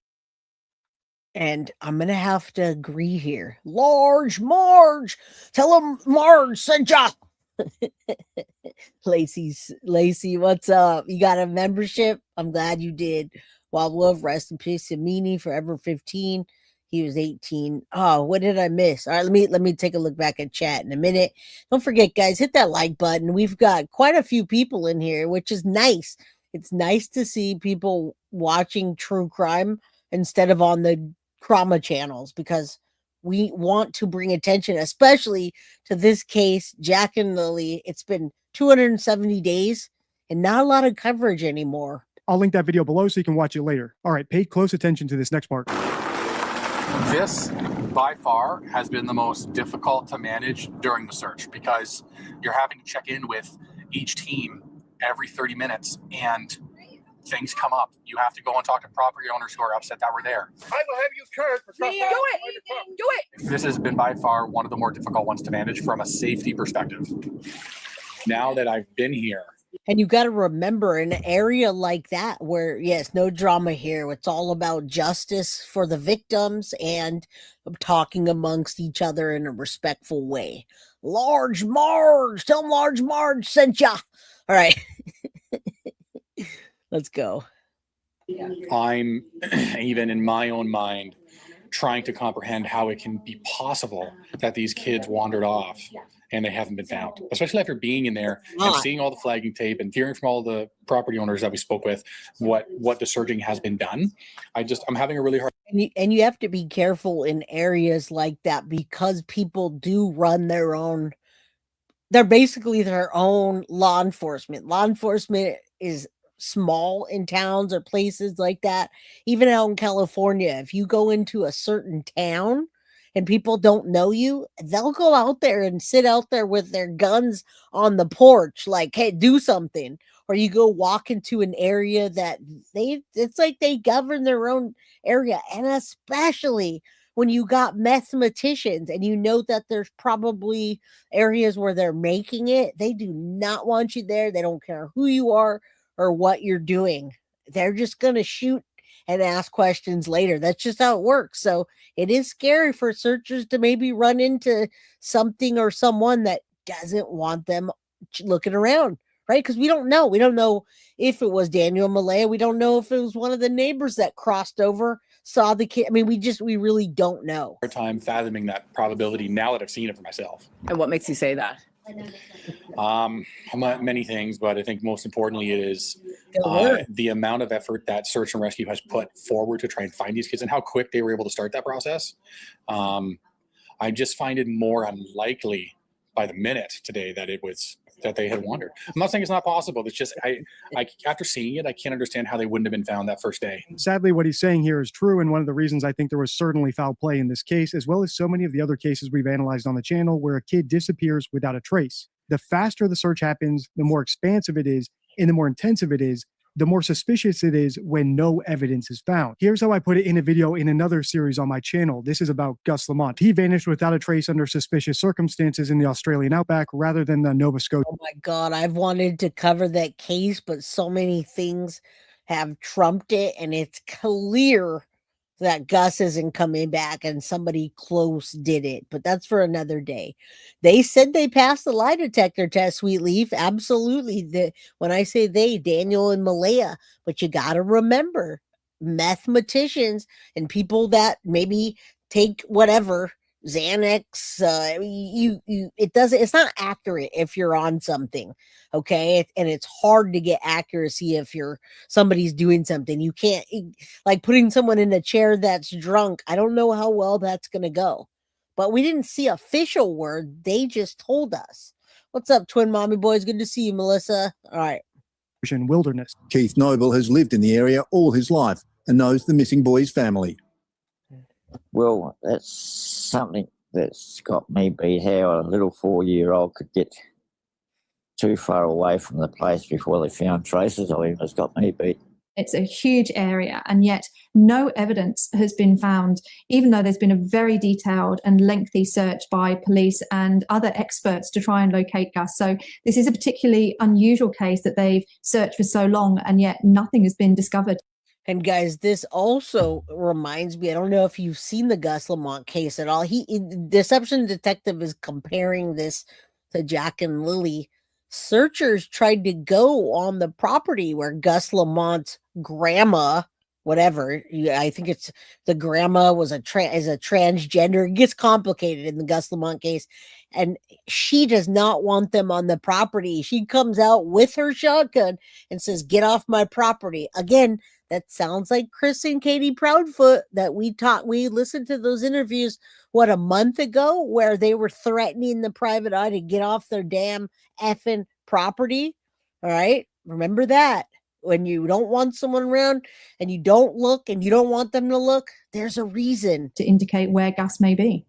That criminologist and even that local gentleman are both correct. The longer the search goes on and the more extensive it is, the more suspicious it is that there's no trace of where Gus went. Even if he ran away or an animal attacked him or an accident befell him or someone kidnapped him, I would expect some evidence at least to turn up by now. So the complete lack of any evidence at all paired with the family's odd reticence about even asking for help finding him, suggests to me at least a subsequent cover-up, no matter what the actual cause of his disappearance was. The suspicious pittance of evidence of where a 4-year-old toddler went and the parents' reluctance to even ask for help. Like I said, I think Belinda is the one who asked for these searchers to come, not Lily and Jack's parents. See? And guys, 2, that is an anomaly. That is rare that that's ever going to happen, that 2 children are going to go missing, just disappear. Well, children don't disappear, all right? All right, guys, hit that like button, subscribe, share. Now we're going to get, as soon as we're with this, we're going to go back to Malehya, all right, which is very important in my opinion. Jay, that was TV reporter, not searcher. Oh, thank you, Little Miss Sharon. Wow, that's all sus. Total a drug deal. She was a journalist. Well, we're talking about Private Eye, and you're talking about the journalist on Gus Lamont's property. Regardless, you want a journalist. If your child or grandchild is missing, you want all the attention to get out there. That's what I'm trying to say. I don't give a crap if you're a journalist. I want you there to get the word out. All right, let's keep going. The deception isn't the only similarity between these 2 cases, and the biggest and most damning one of all is coming up in this next clip. Can you describe how the day's been going so far? It's been a wee bit stressful. Just trying to manage from the outside to make sure that the searchers are safe, and there's 6 groups, so it's a lot of moving around and making sure that they're okay. Like I've had to get 2 people out who needed to go out because it was too much for them. So that's been a little bit difficult to manage. And then just with the cell service and the walkie-talkies not working properly, it's been really difficult. But I know where everybody is now, and we've only got a couple hours left of sunlight, so we're ahead of the game. There has been some items located that... All right, we saw the items, so we're going to get into that. Hit that like button. There's still 218 people in here. Deborah, shout out to you for just subscribing. Thank you. Welcome, welcome, welcome. All right. Let's keep going. That would initially be like items of interest. So I'd look to be like a boy's t-shirt we had located. We sent that to the RCMP. They're going to connect with family to see if it appears familiar. At this time, it doesn't appear to be a familiar shirt. We found like a box with some people's names in it that are interesting that we're going to turn over to the RCMP. That's very interesting, guys. It piques my attention because it is Daniel Martell. I don't know what the rest of this means, but I'm sure we'll find out at some point. Again, RCMP's being pretty hush. They're actually on duty today, so just in the event that we do find something. And they were very interested in the box that we found with the certain names in it that I can't say, but yeah, they're interested in that. And the fact that it's found in the water, downriver, and I believe there is forensics on it, whether it's touch DNA, whether it's real actual DNA, whether it's whatever. I believe that these 2 pieces of evidence are what's the breakthrough in this case, where they're going to turn it into a criminal investigation, because that's coming next. Yeah, it's just strange. It's strange. A mysterious box is found in an area where 2 small children disappeared, full of names, and one of those names is Daniel Martell, the kid's stepdad. If you were the parents, would you be curious about this? I know I would, which is why the parents' complete silence about this discovery is so bizarre. I would have expected them to be all over this, asking the police to tell them more about it, maybe showing the handwriting off online on their Facebook pages, just in case anyone recognizes it. Anything to try to figure out if this is a clue about what... And that's what I was telling you earlier, that I bet you they're going to use that handwriting. That is tied to something, and the DNA is tied to whatever else they're looking at. And that's why it's taking so long for them to get back with a change in the case, a presser saying, hey, we found these items and happened to their kids. But I don't think they're doing any of that for the same reason I think they didn't call this search team to come over and try to help find their kids, because they already know what happened. They're not curious about it. Indeed, a lack of curiosity is one of the 4 tells of a hoaxer on my spotting hoaxes card from my deception deck, my 52 favorite rules for spotting lies and manipulation. And that's because a hoaxer already knows the truth. They're just peddling a lie. So being curious about potential leads doesn't occur to them in the first place. It's why I think Lily and Jack's parents aren't curious at all about this box of names, even though the video we're reacting to was posted a month ago and has over 300,000 views. And we haven't heard a thing from Daniel saying anything. And we know Malehya has been just out of the picture. She's made some statements, but that's about it. But those are her children missing. And Is she that scared of Daniel? Is that what she's alluding to? I'm not sure about that, guys. Thank you so much, Little Miss Sharon, for the $5 super sticker. You're awesome. Thank you. All right, yeah, let's keep going. So people who 100% don't know what happened were definitely curious about it. But it's also why I think Gus Lamont's grandparents aren't curious about each other, even though if their story is true, one of them was home alone with him when he vanished without a trace. Likewise, I think it's why Madeleine McCann's parents aren't curious about the last person to check the bedroom before she disappeared. And why certain parents aren't searching, because they don't need to search. They already know what the end result is, guys. This happens. We see it every day, right? Every time we cover a true crime case, especially lately, it's been a parent doing something to their child and just being lackluster about it because why? They don't need to. They know. And on that note, that's what I want you guys to understand, is that I am going to be covering the Sebastian case as it comes up into the 2 years.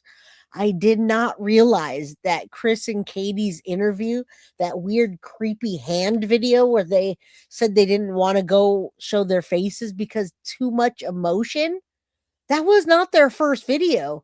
Their first video was on a small YouTube channel. And when we break that down, y'all are going to say, why aren't these people suspects? Why are they not people of interest? All right. Okay. Now, Marie says the box is not mysterious. The box is part of geocaching. And I have read a long time ago that Daniel is geocaching, which is fine.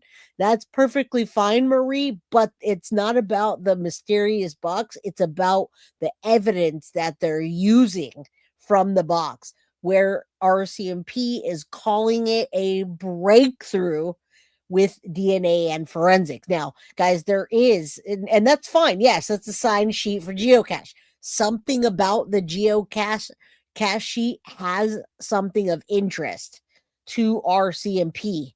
Okay, so I'm glad. Thank you guys for letting me know that. All right, Norma, good to see you. Lucky, how you doing?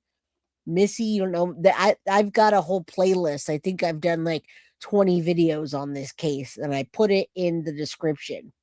I think it said May before his name.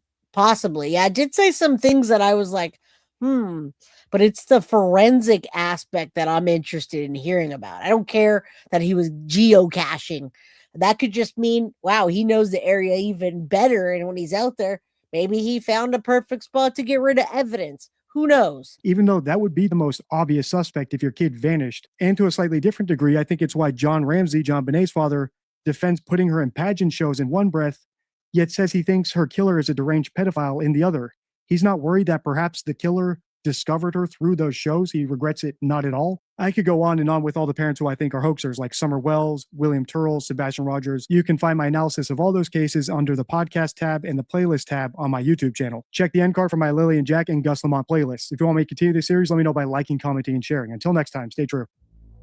We love your coverage, sir. But now, guys, hit that like button. And you know I love you guys. We're an hour and 33 minutes, guys. And you know what goes down.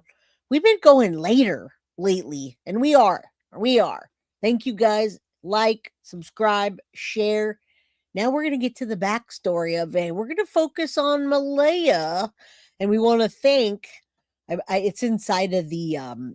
It's inside of my description, Hunter S. True Crime, and not only backstory, but we're going to talk about Malehya.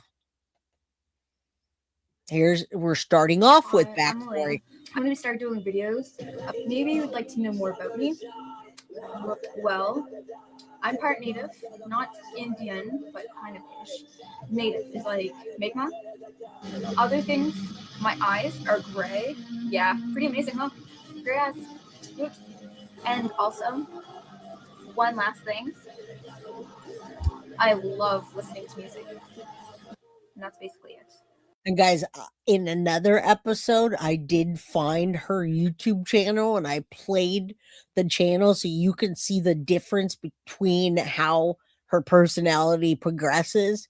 And you can see that, yeah, she's just a teenager liking music, nothing big, but you can see her demeanor and how it changes. And I believe it is the result of not only growing up, right, and having children, a postpartum, having an abusive boyfriend or husband, whatever they call him. They weren't married, are they? They keep calling him the husband, and then they call it the boyfriend, the stepfather.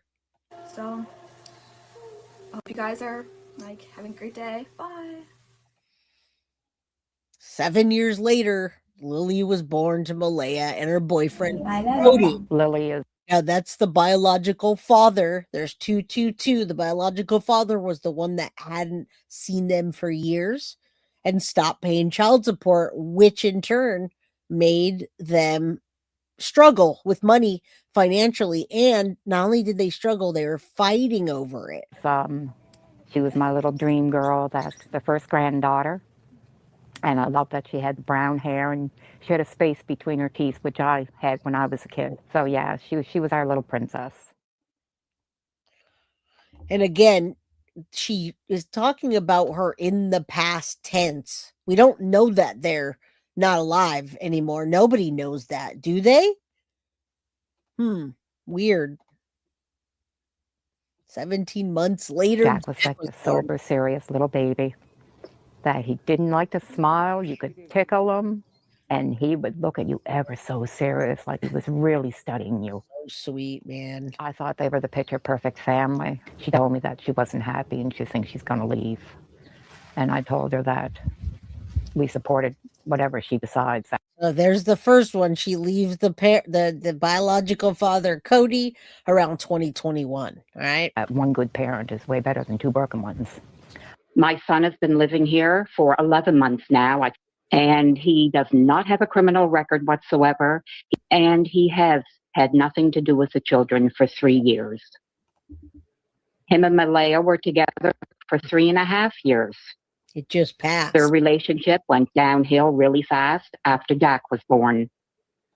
Malehya told me that she was not happy. She definitely wanted out of the relationship, and we supported her 100%. My son, I don't know if it was the pressures of trying to support a family. I'm not sure what happened, but he started drinking a lot, started doing the drugs, and in the end, he just didn't care. And she got tired of it and left. She went to court for full custody, and she went to court for child support payments, and he was paying child support right up until.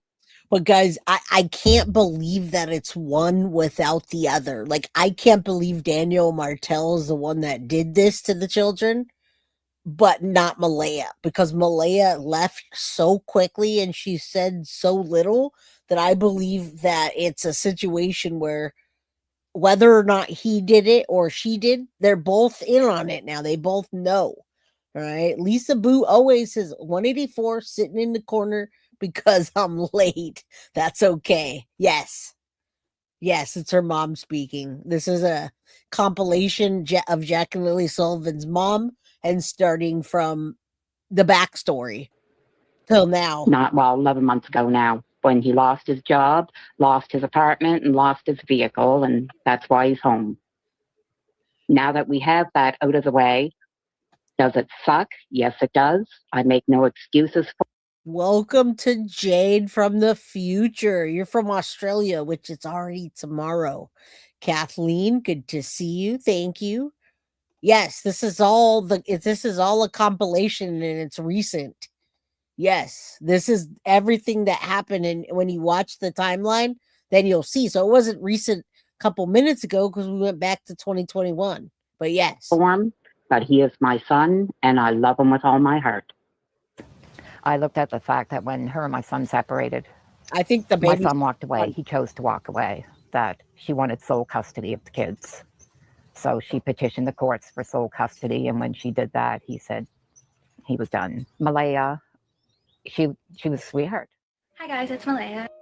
Apparently, it's more of like an about me video, so that, I don't know, because since I'm getting into this YouTube thing, I just thought it'd be more appropriate to know about me. A horse, it's a Percheron horse, and her name is Raven, golden retriever, dog named Kavai. I have a little Shih Tzu named Gabriella. I don't like that music. She's something else. That music that I had to quit because my back problems would not go away. Or even when I first rode her when she was green, I got bucked off and forever. Now I have back problems. I love animals, all kinds, but my most favorite animal is a wolf. And if I could get a husky dog.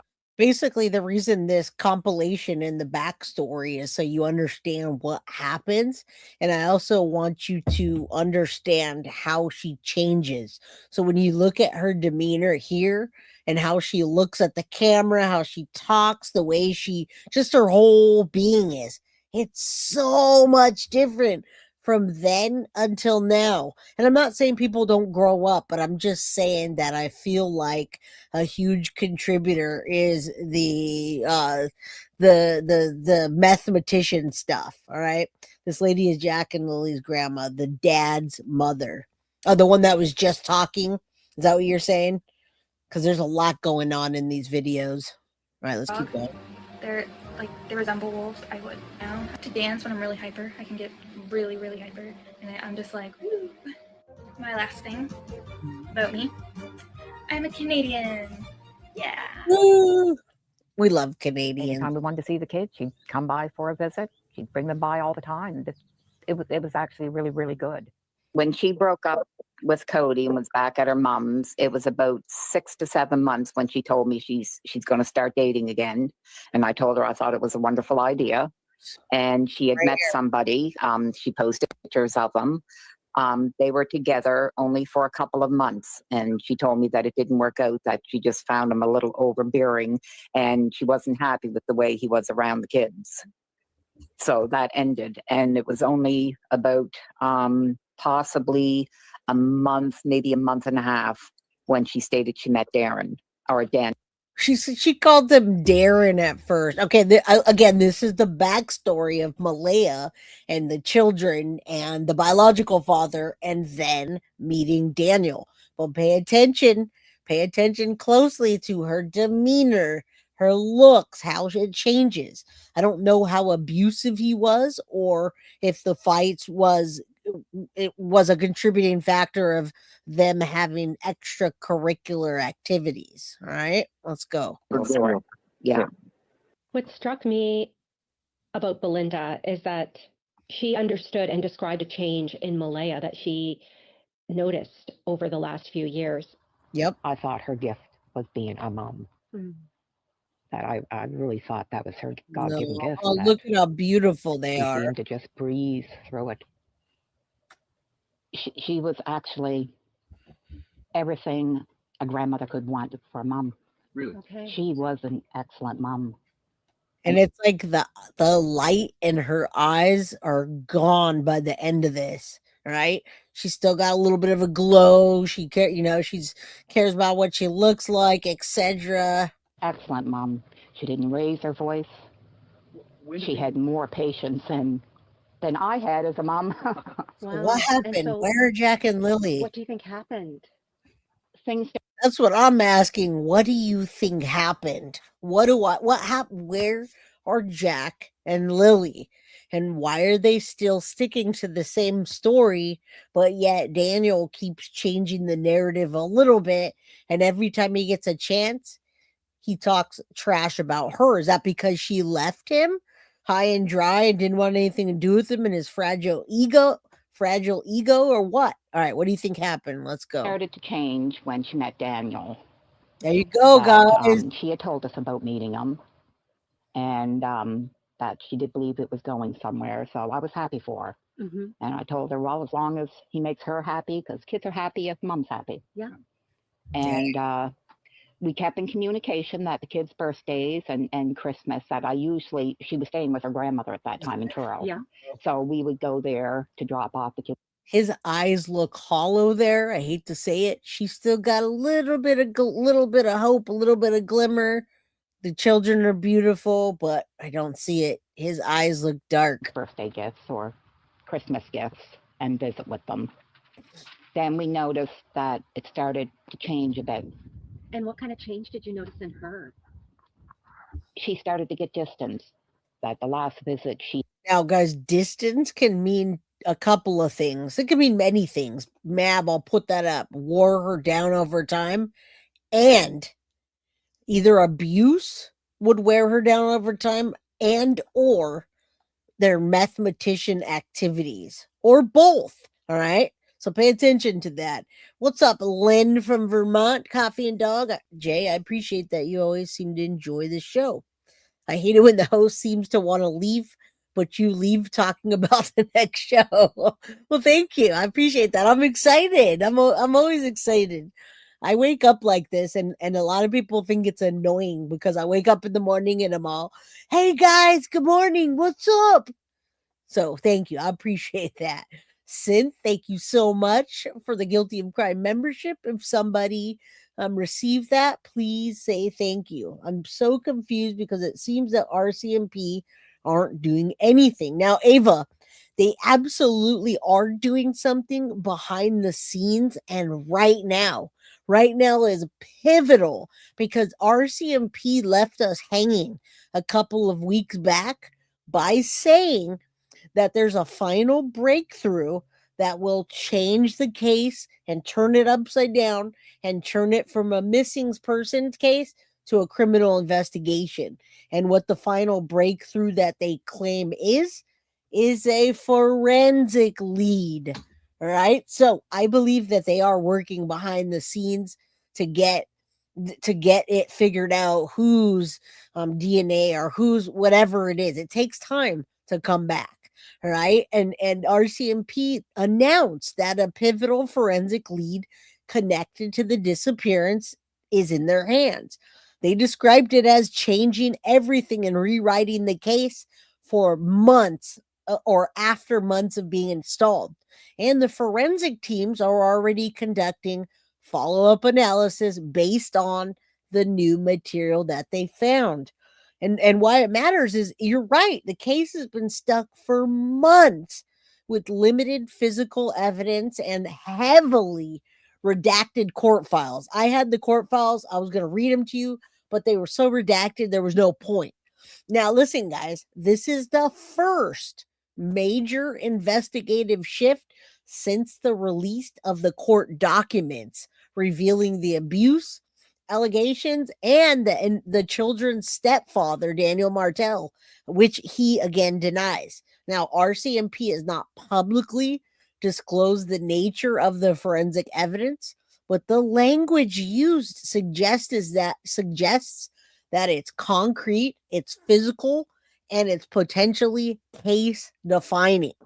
All right, so it fits into the larger picture because they're going to shift this by the physical rather than the circumstantial evidence. All right. And they want to shift it to a case that's active criminally, and they can charge somebody for something because we haven't brought the children home. And there's no way that unless somebody decided to take two kids, house them, feed them, take care of them, they're either suffering somewhere if they are alive, or somebody took them and took their lives, or Malehya and Daniel did something. And we're getting closer to find out with the DNA or with the forensic evidence what happened. Right? We had them here. That was in the summer before Jack's birthday, so that probably would have been around July or August. They don't do that though. She did make the comment that it bothered. They don't do that. You know what? I love that you say that, justice for Noog. But look at the Summer Wells case. Those people in the Summer Wells case, Candace and Dawn, they're clearly addicts for years. And they didn't just go test them and charge them for neglect. It's just not how that works. They don't want to botch an investigation. That's like the least charge you can get. So that's what my opinion is, that they're not going to do that. Daniel coming to visit us, that he assumed that she was coming so she could run into Cody. And I thought, well, I mean, they're only young. So we made it clear that, look, if he's got a problem, bring him too. Do you think that the reason why you haven't seen him in the last 2 years is because of that? I do feel it's because of him. I do. I mean, she was coming all the time up until she got with him. But Malehya knew that this will always be a second home for her. Yes. They were our grandkids, so she was more than welcome here whenever she wanted to come by. Yep. What do you remember about the kids? Kids, they were happy. Yeah, very. Malehya's dad, Henry. All right, we're getting a backstory. We're finding out what the hell is happening and what are the dynamics of the situation. Because I'm telling you, the next time that we hear something from RCMP, it's probably going to be big. Very happy. Yeah. Yes. Every time I seen them, they always lived at their grandmother's in Truro. I got you. Okay. Yeah. Well, their great grand. Yep. Yep. Yep. Look at that. Okay, the Curtis. Gary That's Law. where I used to go visit. Okay. Yeah. What? Until this guy moved him away, and that was the last time I seen him. When's the last time that you got to see Lily and Jack? I seen Lily last year when she brought her up here. That's the last time I seen Lily. Connie Brooks told us some interesting information. Malehya had been there to get her status card updated, so she is a member of the First Nation, and she visited her grandmother and other relatives, and her grandmother asked her about her relationship with Daniel Martell. Thank you. No, but I asked her, did he hurt you? She didn't really say he hurt her, but he held her down. He held her down and took her phone on her, and she couldn't talk. She couldn't be allowed to use the phone. Henry Brooks equals Indigenous people. Oh, yeah, true. I didn't even think about that. The Mi'kmaq community has been involved in the search and providing legal assistance to their mother, so it is a part of the story. We learned through our reporting that Nova Scotia's Child Protection Office. So we just saw that. This is not me making up that they're mathematicians. I've said this from day one of seeing the couple, that they absolutely were rug addicts. All right. And look at, lo and behold, right there, it says he was having her, I don't know what you call it, scared. She couldn't go anywhere, do anything. That's why she told me. And that's what the detectives. And then they go on to talk about the, they went on to talk about the drugs, but I don't know where I missed it. Held her phone, held her down. All right, let's keep going. Allowed to use the phone. What else? Scared. Okay, that's what she told the detectives. That's now we know why she dipped. Granddaughter. Okay, there it is. Sorry. When she asked her granddaughter about the rug use in the home, Malehya told her that Daniel concealed a drug addiction for nearly the first year of their relationship. I don't think he ever stopped, guys. I truly, honestly don't. The Mi'kmaq community has been involved in the search and providing legal assistance to their mother, so it is a part of the story. We learned through our reporting that Nova Scotia's Child Protection Office had been contacted by the kids' school out of concern about the way they were showing up at school. We don't know the specific details of. Damn, I didn't even realize the gravity of that. Their development. Well, we know the parents claim they were developmentally behind, but it says and arriving at school grubby. That's a good word. I use that word grubby, and without appropriate winter clothing, prompting staff to provide it for them. All right. You send your kids to school grubby, it's got to be pretty bad, I'm telling you, or they wouldn't do anything. All right, let's keep going. Then they got the little girl together, and he didn't like her kids at all. But she said they beat them all. I was looking through the Facebook page of the children's school to understand what their school life was like. I was really just curious about the types of things they did at school and, what their lives were like there. And I came across a photo of Jack with a black eye. And so that photo was dated December 13th, 2024. It was 5 months before he and Lily disappeared. I asked Daniel how Jack received the black eye in December, and he didn't respond. But in private Facebook messages that were shared with me, listen, his lip was busted too in that picture. They didn't say that. He literally had a busted lip and a black eye, which in most cases for a male, a little boy that gets to play outside, whatever, but that doesn't look like it. And with the abuse, we now think differently. Acknowledged that Jack had many black eyes. He Look at said that. Lily even had a black eye when Jack and Lily disappeared from an incident that happened on May 1st, the day before the children went missing. He said a Tonka truck that she pushed down on swung up and hit her in the face. Ooh. But the most of the black eyes were probably from Lily, because oh my God, this guy, I've seen this so many different ways and different people breaking it down, and he just lies so much. All right. Children don't always have black eyes all the time. He's pushing it off and addressing BS. That was him or Malehya that did that, in my opinion. and I don't want to say 100% because Jack was really clumsy too.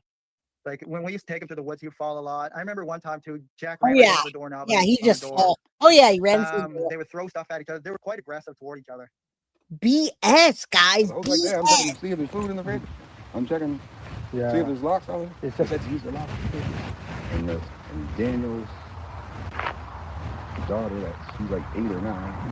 Daniel's daughter, she's like 8 or 9, said Malehya locked them in the room. And again, why I believe that they're both involved. Malehya can play the victim all she wants, but I see right through her. And I think a lot of you do as well. Her name was Rain. She said Malehya locked them in the room. No, but she didn't care. She didn't bust it. She bring them over and clothes her fucking filthy. Was she always her like face this? was, yeah. Or you was you wasn't brought up like that. See, the usher took the kids out. This was in December. And plus, why would she stay there? If someone's beating my kids, I'm breaking their fucking legs. Exactly. And 3 months ago, we told her, before that happened, I'll say 3 months before May, we had the U-Haul truck to move her back to her grandmother's house. She had a big house, like Red Cliff and Bible. And guys, maybe she was addicted too. Maybe she was addicted and didn't want to leave the situation at the time because she needed that. That happens. Daniel gets very emotional when talking about Jack's name, which means maybe he did that. I think Daniel was physically abusive. Oh yeah, absolutely. Absolutely. In the way he answered that question, 110%. That's why this is so important to see the backstory. So then you could understand what in the hell probably happened. Like the day before, no, I'm not moving. Yeah. Why you want to stay? There's rats in the walls. Exactly. I think that might not. After seeing the place, seeing the condition of the home, it was like, oh my God, guys, I got so much shit for that. Yeah, Deborah, they're victim blaming. I got so much crap on YouTube. I covered this case right when it broke, and I was like, I wouldn't let my dogs sleep in that house. I wouldn't let my dogs play there. And people were so upset that I was saying something negative about, people that don't have new houses or whatever. We don't do that over here on Guilty of Crime. But that is what everybody said after that, right? Everybody said that after. What is that? Why would they even allow this? The children to be there, all that, going to school grubby with black eyes. Something's not right. And hello, Cindy from Canada. Good to see you. Right? It's not just me. The condition of the home is bad. like the total opposite of what I knew of Malehya. She See? was always clean, very clean about herself, about the kids, about her home. This home looked more like a camp, but it was very unkempt. I was pretty surprised. And I went in to see Malehya again. I assumed she was in shock. She was very non-emotional, very just flat, monotone. But Malehya's very soft-spoken anyway. That she's not usually excitable. Panda Ann, what's up, girl? Hit that like button. Come on in. Malehya marked Lilly and Jack sick from school. 8:28, Malehya made an answer. And then called her mom Cindy. Could have been a pocket dial. Wow. 10:01, Malehya called 911 to report Jack and Lilly. Maybe she was going to call her mom and tell her what happened and decided not to. That morning, Malehya messaged Belinda. I never thought they'd run off on me like that, she wrote. I'm so scared. Hours later, Malehya floated the idea that Jack and Lilly were abducted. Hold on. It's going too fast. I need to see what that says. 1 second. That morning, Malehya messaged Belinda. I never thought they would run off on me like that. I'm so distraught. Let's keep going. Hours later, Malehya floated the idea that Jack and Lilly were abducted. Many are suspecting they were picked up by somebody. She texted Belinda because there's no trace of them or Lily's backpack. You guys can make your assumptions here. It's all an assumption. Through the night, Malehya texted Belinda. She says, I have reason to believe they may have been taken by someone, she wrote. They should have found them by now if they were in the woods. Agreed. Malehya gave 2 statements to RCMP the first day, and while Daniel fell asleep early the first night that Jack and Lilly were missing, Malehya says she was awake until 3 a.m. Well, what were you doing there, lady? You didn't go out and search. We know that. You haven't done anything. When I found out that they were missing, I thought they were lost in the woods. I thought they were lost in the woods right up until we went there Saturday morning. And seeing where Malehya lived, seeing Malehya herself. And I mean, look at her, guys. I mean, and I know her kids are missing, and maybe she's trying to pretend like poor me, or maybe she knows, she's really upset because she knows what happened, but different person completely. Same person, so much different. Demeanor. Her face looks broken out. She just looks a mess. In any other picture I've seen her in too, she just looks beaten down. And it could be literally, I'm not, no pun intended. Still thought, well, the children must be up in the woods. There was a lot of woods. You could see the kids' toys all over the yard. You knew they well played there. Malehya was pretty, I'm not sure if it's shock. I agree. But she was very flat, non-emotional flat. I put it down to shock. That she just didn't know what to do, and she kept saying she didn't know what to do. As for the people around her, I know when we come into the driveway, Janie was sitting on some kind of a bench thing or something in the driveway, and I can't remember who the woman was beside her. There was a policewoman standing there, and the policewoman... I mean, just think about this, guys. Here's their house. The bedroom's back here, like they said. The children snuck out of the... Let's say they did really sneak out. Where in the hell would they go? Okay, they can go this way. It's super thick and dense. They can go back here. It's a less dense, but you start to get in trees. And then this backyard part, there's a lot of dirt, another RV. It gets thick up in here. But if they were to walk all the way down the driveway and then someone were to take them, wouldn't some of the trail cams that people turned in have seen a car going down into an area where nobody else is? The trail cams, the something. Again, I mean, you can't drive a car down this area without somebody hearing it or knowing. Okay, you got just a bunch of cars looking like they're dumped over here. Where else could they have gone? Look at this. And how could someone get back there without them knowing? And was talking to them. We couldn't make out what she was saying until we got up closer. And Janie was really crying a lot.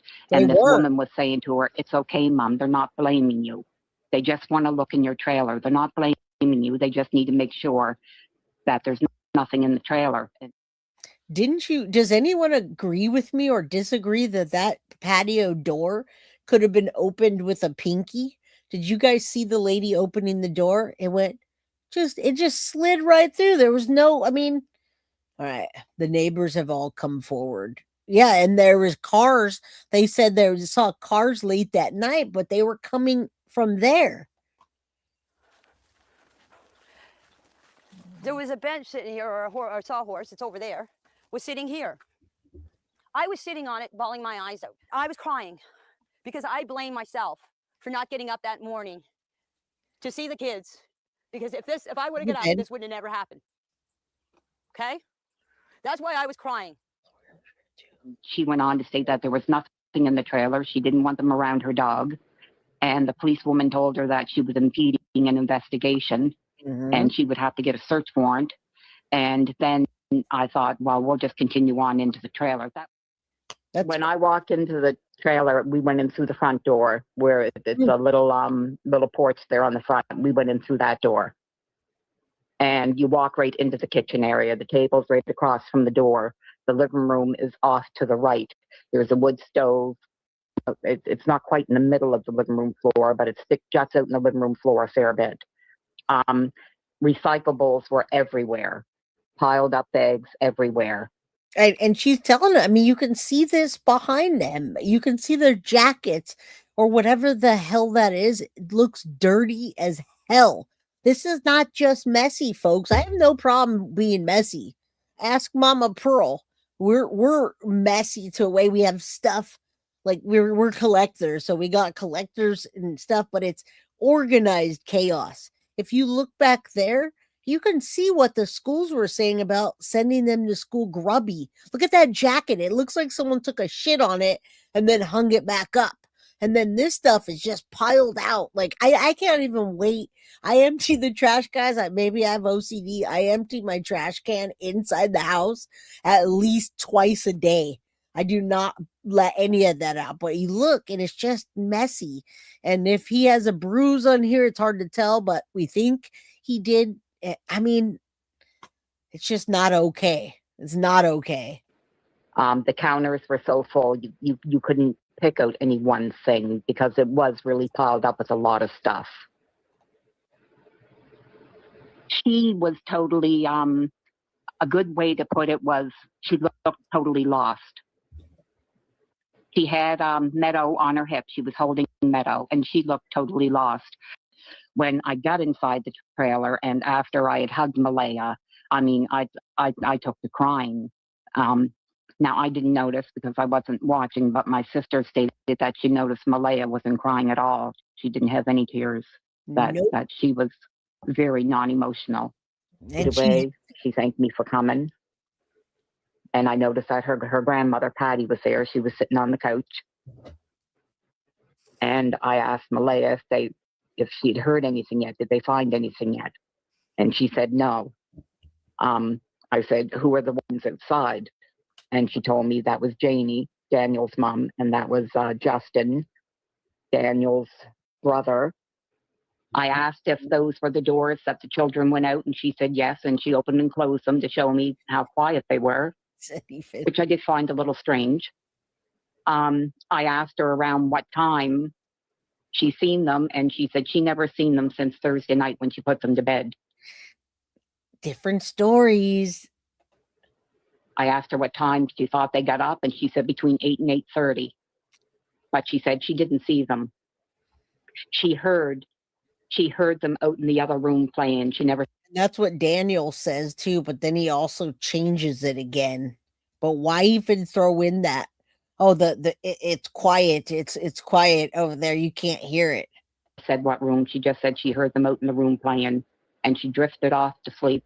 And when she woke up again, she didn't hear nothing. But you know, the funny thing too is if you go back to their story, they say they went to bed early the night before, like 9 o'clock. So do you guys really believe they slept for 12 hours?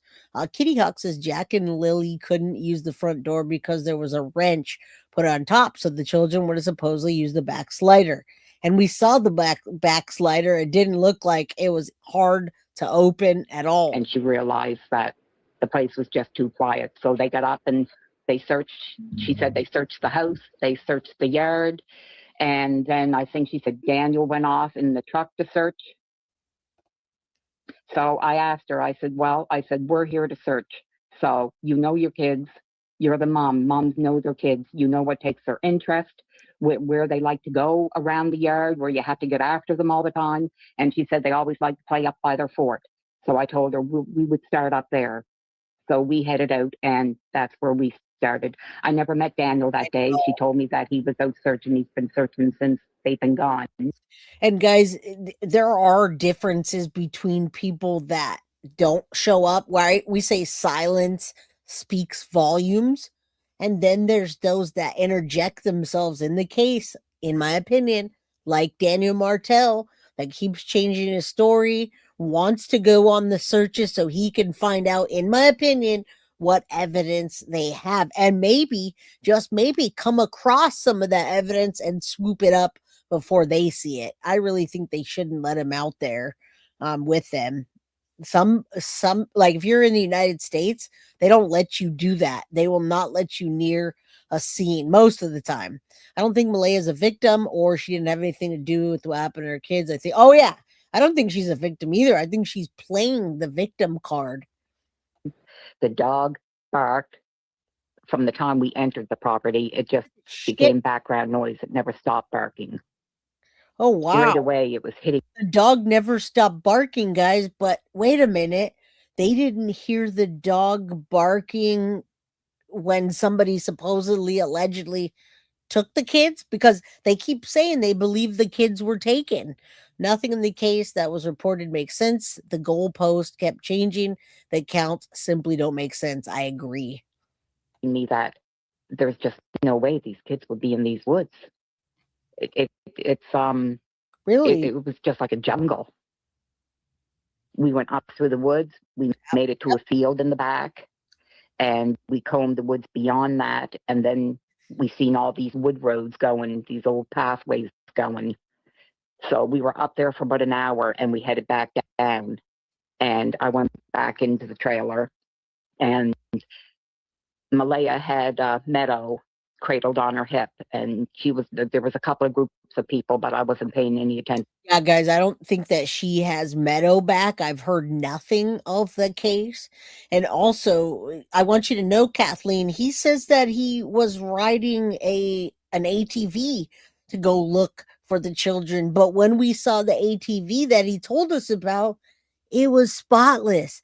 It didn't have mud or soot or anything. And you saw the conditions. We saw the conditions of the search. It was kind of gloomy, and there's mud, and you got different water. What did he do? Go look on the ATV and then come back and wash it? All right. Most says if you were in his shoes, he will most likely be the one charged with unaliving, even if he's innocent. She'll be nervous in the case, comes up against play. And not only that, she'll flip. She'll absolutely flip. All right. You say she's still in the ward. Who's in the ward? Meadows in foster care. I don't think anyone's in the ward unless you know something I don't know. Let us know.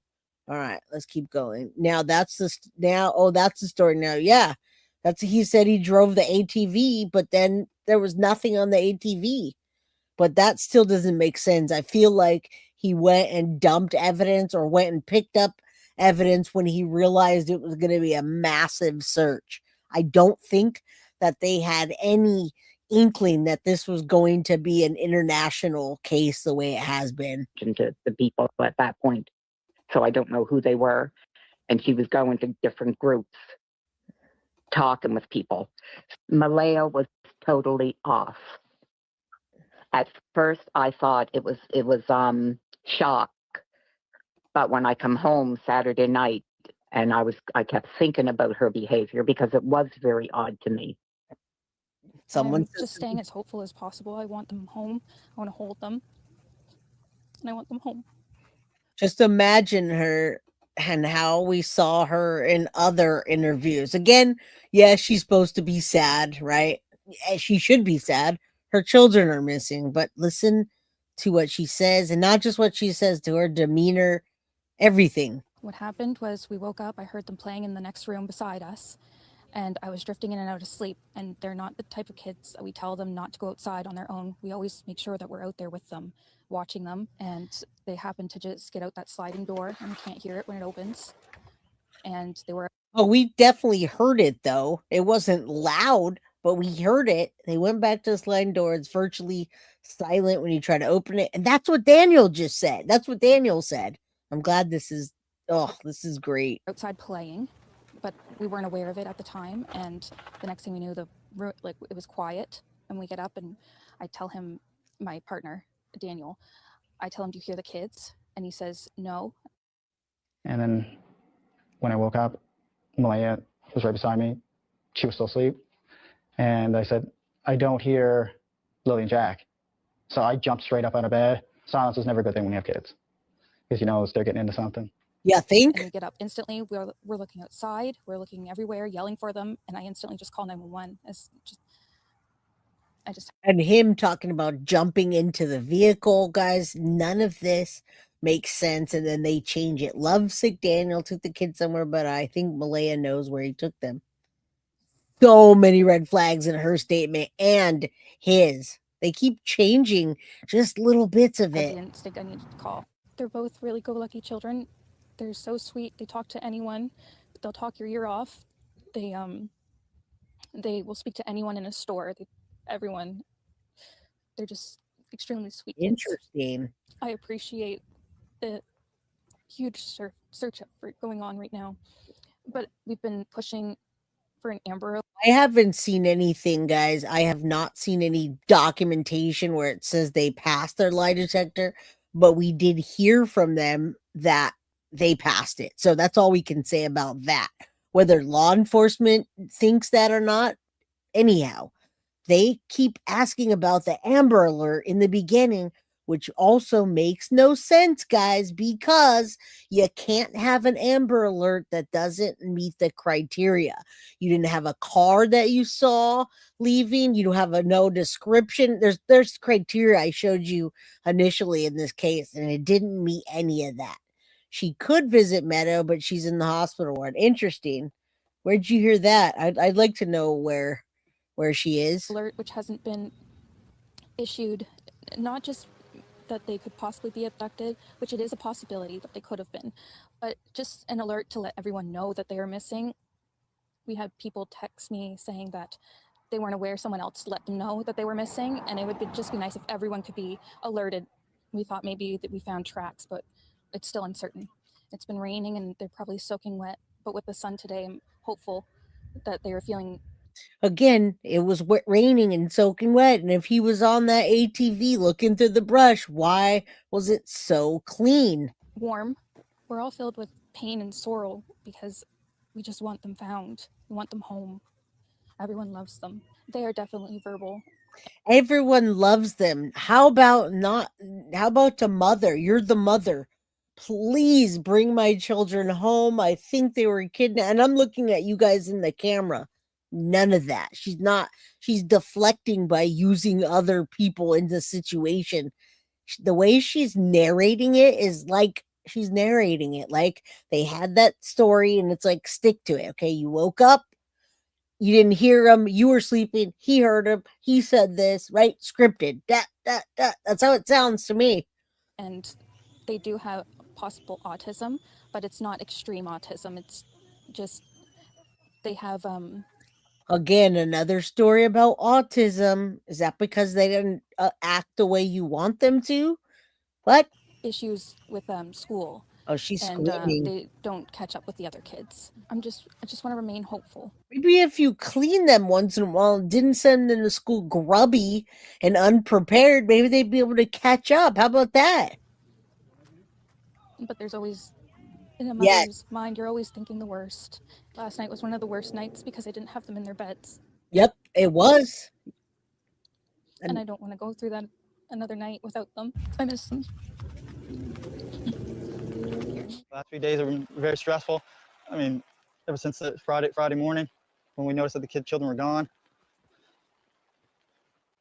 He looks the day after the children went missing, that Saturday of May 3rd, there was an argument at the home between Malehya's family members and some of Daniel's family members.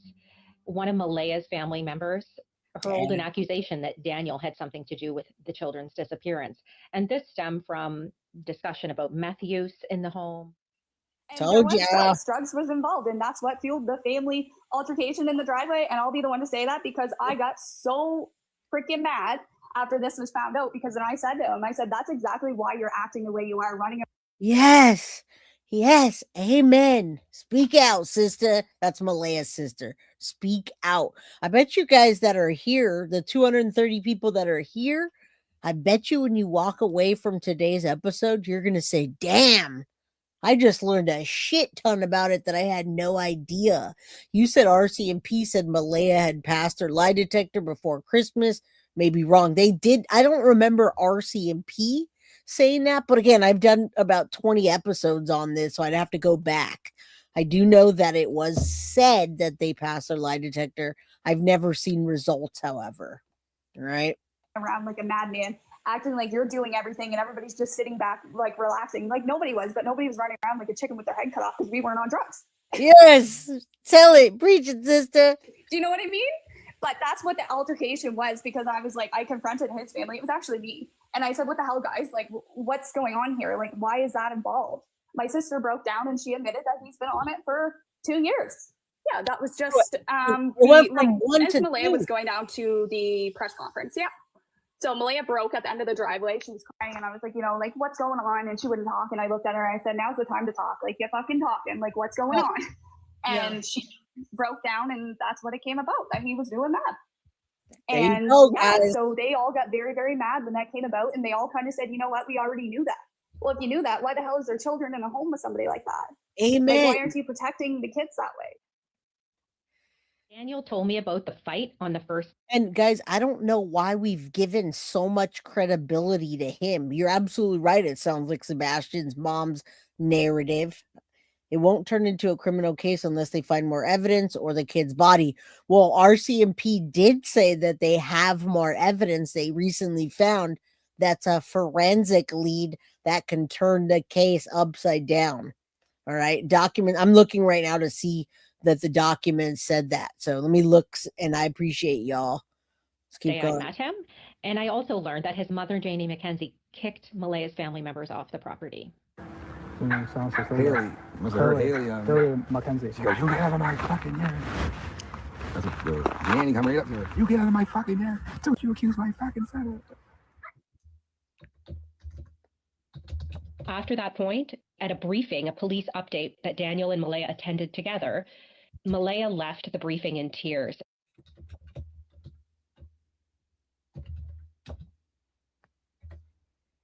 What happened?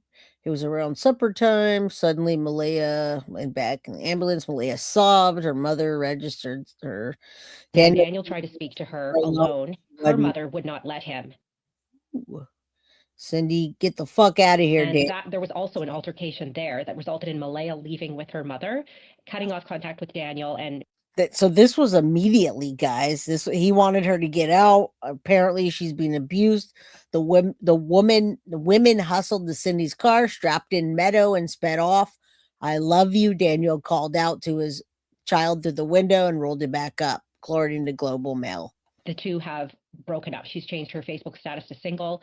Immediately, which again, guys, is not a good sign right away when your children go missing. Why do that? And she has not come back to the community. She sure hasn't.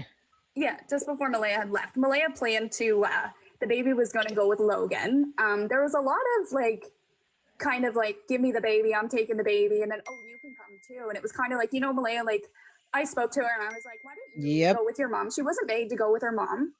Oh no, he just wanted to get to her. We know a lot of men like that don't want to pay child support or any of that, right?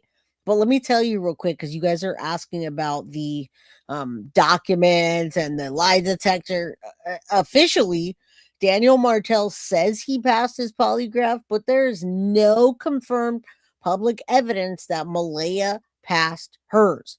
The only verified information comes from interviews and reporting, not released from RCMP. Daniel stated on June 19, 2025, that he took a polygraph and passed. Malehya, it says there's no official confirmation about it being passed, and there's not an official documentation. A podcast episode called Never a Truer Word discusses Daniel's claims about Malehya's test, but there's no official documentation released about polygraph tests. Polygraphs are not admissible in Canadian courts or in the United States, so RCMP typically does not confirm whether someone passed or failed. The only statement that we've seen has resulted from Daniel talking to the law enforcement. Daniel claims he passed, Malehya no verified, and RCMP confirmed neither. All right, so I hope that helps, guys. We don't want misinformation out there. As her sister, I could see what was right and what was wrong in that moment. When I got there, I said, do you want me to stay with the baby? You can go look. She goes, I'm going to stay with the baby. Okay, said whatever. So I went looking. So that was the next thing, was when she was told that the baby had to leave the residence. She's exactly told she did not have to leave the residence. They just wanted the baby off the residence, from the residence. As this whole scenario isn't something a kid should be a part of. So the baby was going to come to my house. So she's never been apart from the baby. Never. She's meadow. So I said, you're more than welcome to come too. If not, I am comfortable. I have 3 kids of my own. Like Malehya, I can take care of this kid. I can take care of the baby, no problem. So first the baby, it was just going to be the baby. And then she decided she was going to come with me. So, but then something changed and we were at the briefing.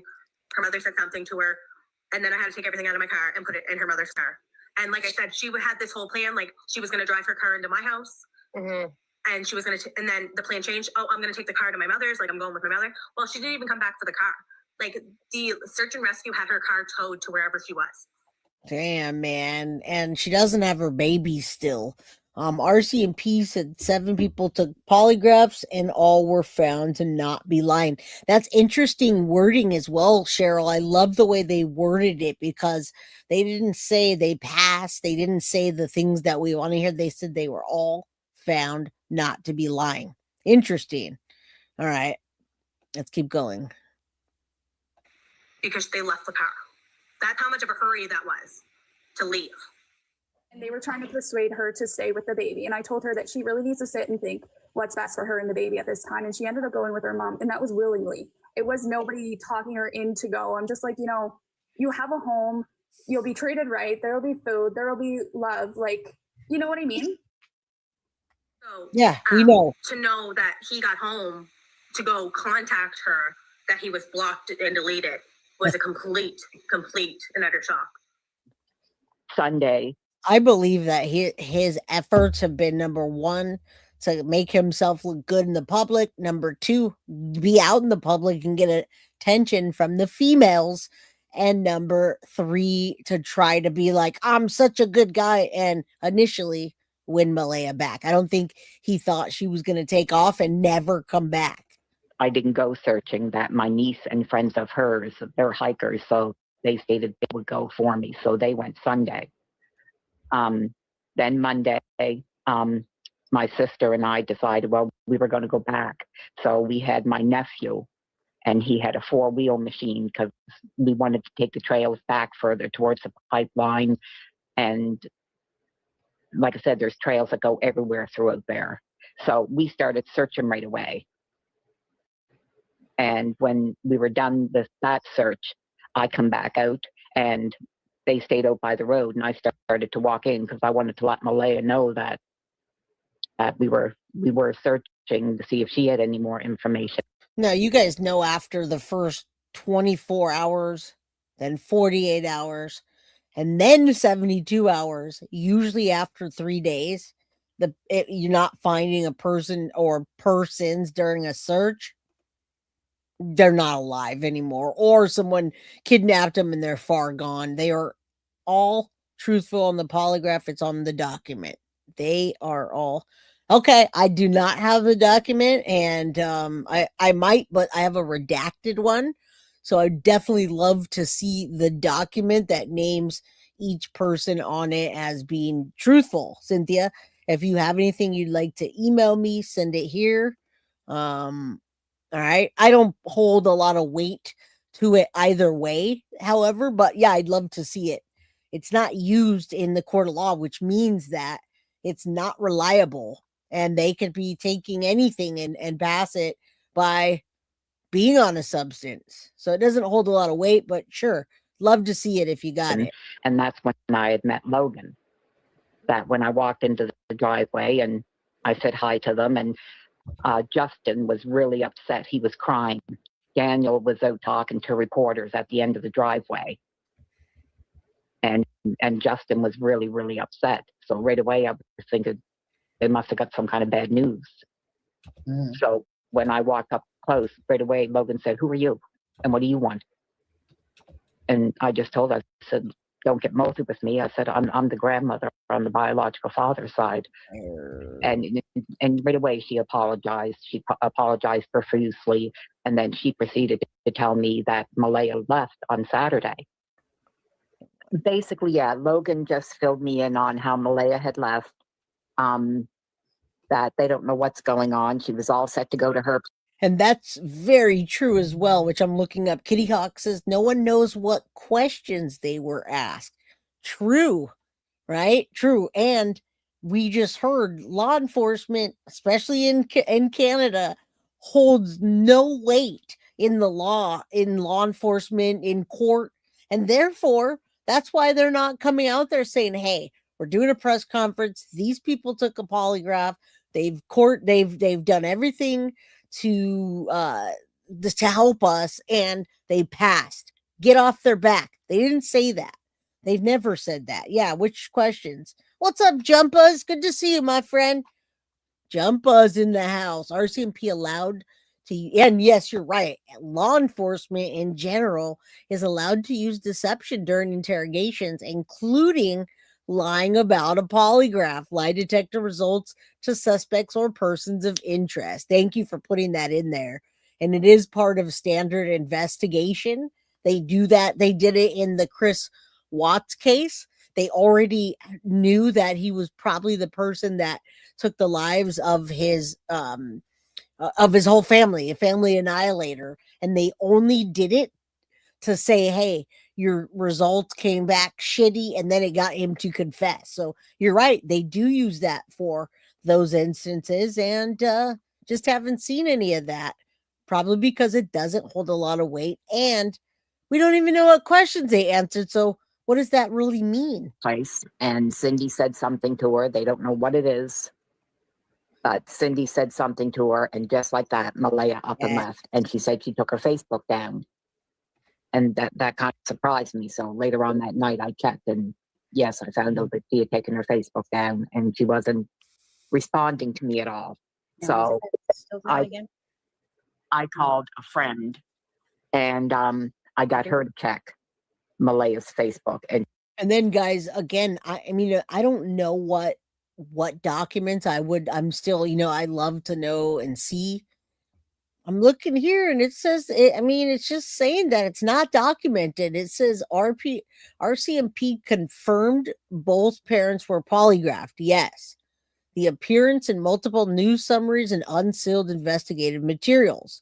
The documents both confirmed that both parents were interviewed extensively and both underwent polygraph examinations. RCMP reviewed their phones, bank records, and GPS data, but the documents do not state the results of the polygraphs. What is not documented? No, RCMP document states no. They're saying none, zero, nothing is documented that states Daniel passed. The only source that says he's passing is Daniel himself. And no, RCMP document states that Malehya passed. There's zero official confirmation of her results. No court filing, no warrant or affidavit mentions polygraph outcomes. And because they're not admissible in court, they're just investigative tools to get people talking. They are not evidence. RCMP policy generally prohibits releasing the results. So I don't know, guys. They confirmed they were taken, but we haven't heard anything else. Again, I'd like to see it. She stated that the Facebook's down, but she'll reach out through Messenger. I was also blocked on Messenger with Malehya. So she reached out, and Malehya reached back, and Malehya's words were, I think I had sent them to you, that if Belinda wants to know that me and Meadow are safe, and if Belinda wants to know anything about her grandchildren, she can contact the RCMP. The Malehya I knew would never word it like that. See? So I assume maybe Cindy was the one that sent that message. How old is Malehya? Malehya is 27, I believe. And Daniel's 30. 32, I believe. All right, it's Daniel's cousin. Let's hear what she says. Again, guys, hit that like button, subscribe. Thanks for hanging out. We got another little while here. Hang out, chill, relax. Thank you. It's a long episode today. So is it Malehya or is it Malaya's mom that has access to the little one right now? The baby, Meadow is in custody of her mother. Like Malehya has custody of Meadow at the moment. He looks so tweaked out in that picture. Oh my God, he's another owl. And has Daniel had the opportunity since this has happened to visit Meadow? No. So who's preventing him from, is it Malehya that's preventing him from doing that? From what I understand, it's Children's Aid. I don't understand why they wouldn't allow Daniel access. I don't understand why, if this is a case. Malehya has the baby. Unless she made allegations of domestic abuse. He did. But even then, you have to go to family court, and he should be allowed at minimal right now supervised access. But when I did try to call Malehya afterwards, like on that Sunday, to check on Meadow and to check on her, she answered. And as soon as she answered, what I got was, I said, "How is Meadow?" She goes, "Meadow is fine." And then I hear in the background, "Who are you talking to? Hang that phone up." So then when I called back the next time, because I'm very persistent, I'm going to call the next day, my number was blocked. So, little trick on your phone if you're blocked. And guys, I think there's a bit of an indicator in this case. Why would Meadow be taken away from both parents If they did absolutely nothing except for sleep through the children walking away, why did they take Meadow away? And why are they not letting Daniel see Meadow? Why are they not giving back? What I can tell you is, in a case like this, if you're in the United States and you're going through a separation and, trying to keep the kid away, and you get CPS, I don't know what that's called there, what it's involved, they will drug test you. They would have drug tested her, and if she didn't pass, they would say, you're not getting the baby back until X, Y, and Z. So I do know that about the United States. I don't know that about Canada, but what reason would they not give the baby back to Malehya and not let Jack see her? That makes no sense to me. It does. The sense it makes is that they're drug tested and they were not clean. Something has to. It can't just be the missing persons, because it's not a criminal case. You can't. Your children can walk away and it not be your fault. They don't usually take your other kids away. So I don't know. Something's not right back there. You can private your number and it will still go through. So I did call, but I didn't say anything because I wanted to see who would answer the phone. Her mother answered the phone, and she went Malehya's phone, so I did not talk, and I just hung up the phone because I knew I wasn't going to get anywhere. Her mother has told CBC News the RCMP told them not to speak with news reporters. The RCMP said it just advised people to be mindful of the information they share.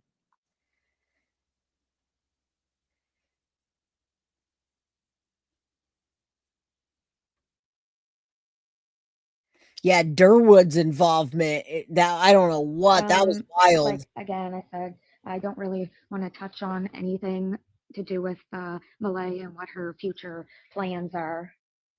Everything's touch and go. The subject is very touchy for family. Malehya is trying to live somewhat of a normal life. She shouldn't be expected to sit in the house. You remember when she went to the beach, everyone was all up in arms? And yeah, that Durwood, man, that's a whole episode in itself. Why would he interject himself into that? It makes no sense. All right. You say he does, Mr. Hemi. He does what? He sees him. He got supervised access once he pissed clean. Okay. Perfect then. Perfect. It doesn't say in public documents, but they're not giving the baby back to the mother. Why not? And be miserable. She can have a life too, right? She just, we don't know what happened. I only know from what I was told. I obviously wasn't there when the kids went missing, but she deserves to not be ridiculed as well, right? Yep. So I'm not sticking up for anybody in this situation. I know as much as everybody else about what had happened. Boot. I love Canadian people and their accents. A boot. I've been on an interview. Daniel Sub in an interview. She can't control them. Only I can. They act. I see again. He's making himself be the hero, right? And trying to plead. He's sobbing. And he's saying she can't control them. Only he can. They act out whenever she's there. She always gets me to calm them down or get them to stop fighting or feed them or get them up and put them to bed every night. Boy, is he making her look like a piece of shit mother. And I wonder how true it is. Probably not too true if he's that abusive. Or maybe he did make him go to sleep by spanking him. She was asking me to do everything. It just doesn't get any easier. I mean, 1 month has passed. At the vigil, Martell didn't know what to expect, but people came. Strangers stood silent, held candles, and left messages. The children's mother didn't attend the vigil. Your focus outward around Malehya and toward the kids. Don't attack Malehya, because her mental health is, it's going to be reflected on her daughter. So I don't want anyone attacking Malehya anymore. Yeah, let's go. Okay, his number. All right, sorry. 15th, Malehya described Daniel. Is this the abuse? June 19th, Nova Scotia offered $150,000 for information. The award was dependent on investigative value of the information. Around the same time, June 17th, 18th, 20th. Malehya just took the baby and ran from where she was supposed to be staying at her mother's house under full supervision. Okay, so now we're this Dolly Vision and we're listening to this piece of garbage guy interjecting and making us think that the children are still alive and he knows where they are. I have no idea why anyone would do this to an investigation. She took the baby and ran, and she supposedly ran to the reservation in Shubenacadie. That's going to break some things because she broke the CPS contract of being fully supervised there. And her mother was there and resisted her running, and she went against her mother and everybody and ran by herself. When she was on the run with Meadow, fled to the reserve when she wasn't being supervised. Darren called me and said Maleha's unsupervised. So then I called Maleha's phone from my aunt's phone because I was at my uncle's at the time. Used my aunt's phone. I called Maleha's phone. Oh no, you used your uncle's phone because she wouldn't answer you, and you're blocked, buddy. Again, he's trying to interject and make himself look like the good guy. Picked up, and I could tell from the background that she was in a moving vehicle. So Darren was correct on that. And so then I called major crimes investigators, and I said, Maleha's on the run with Meadow. And they said, there's nothing we can do, Daniel. You got to call CPS for that. Troy called CPS, but they were already closed. And it was actually Cindy, her own mother, which called CPS on Malehya, which had Meadow removed. Oh, wow. I didn't know that. Yeah. And so... that's something new that the public probably doesn't know. And what ended up resulting? What happened? Did CPS find her, pick her up? CPS went to her father's house. They actually did a full report in Vision 42, and they said that if anybody interjects himself into the case and starts messing it up or spreading rumors or really just making it bad and saying false information, that they would arrest them. I did see a news article and a clip that said that they told people to back off of the case and stop sleuthing because it's hurting the family. So that I do know. Along with RCMP, I do believe. And they actually took Meadow out of her care while she was at Henry's. Gotcha. And Meadow's been in CPS with CPS since? She's in foster care. Gotcha. And Hello. Are there any is there a yes, an you end did. result in that? Do you guys think that she'll be in foster care for much longer? Not sure at the moment. I mean, there's so many moving parts in this, Daniel. I'm not sure, especially with Jack and Lily being missing in that case because they're Malehya's children. CPS. Interesting. It has them included into the court case. Like they have them included in the court case because it's involuntary, right? Because she's a. All right, so they put that in there. They said 2 missing persons by these parents, and they don't want them having the other children or Meadow. Mother of them. She's connected to Meadow, so they're automatically seen in the court case. Oh yeah, but what about you? Why don't you have it? Why don't you have custody, Gabe? Please. I believe a member of the family there heard what I was saying when I was stirring shit up and notified Malehya, and Malehya broke and ran.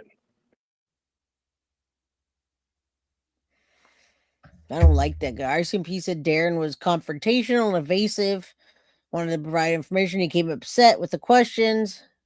Then on October 11th, 2025, a letter from Malehya appeared. The mother of Lilly and Jack Sullivan, who have been missing for over 5 months, released a written statement. I'm going to read what she had to say for those who didn't see this yet. As a mother, I love my children more than life itself and feel so heartbroken not being able to hold my 2 children, Lily and Jack, kiss them, breathe in their scent, or tuck them into bed, dress them, wake up to their sweet smiling faces. The longing I have for them to come back home to me is a greater feeling that I could never imagine feeling or put into words how I am feeling. There is not one single day, minute, or second that goes by that I am not thinking of them. I walk into a store and all I see is things they love that I want to get for them. When they come home, the candy they like, the clothes they wear, the toys they love, all I see is them. I so desperately just want them home safe and sound, back into my arms where I will never let them go. I am truly...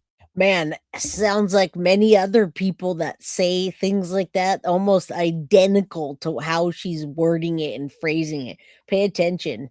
Why are they shit parents? I think that maybe the baby's got in this. That's what I was thinking too. I think Durwood was saying all that shit because that's what he was being told. But Durwood is not saying that it has them for life. No. I stopped listening to anything that Durwood says. Absolutely. Thank you for letting us know.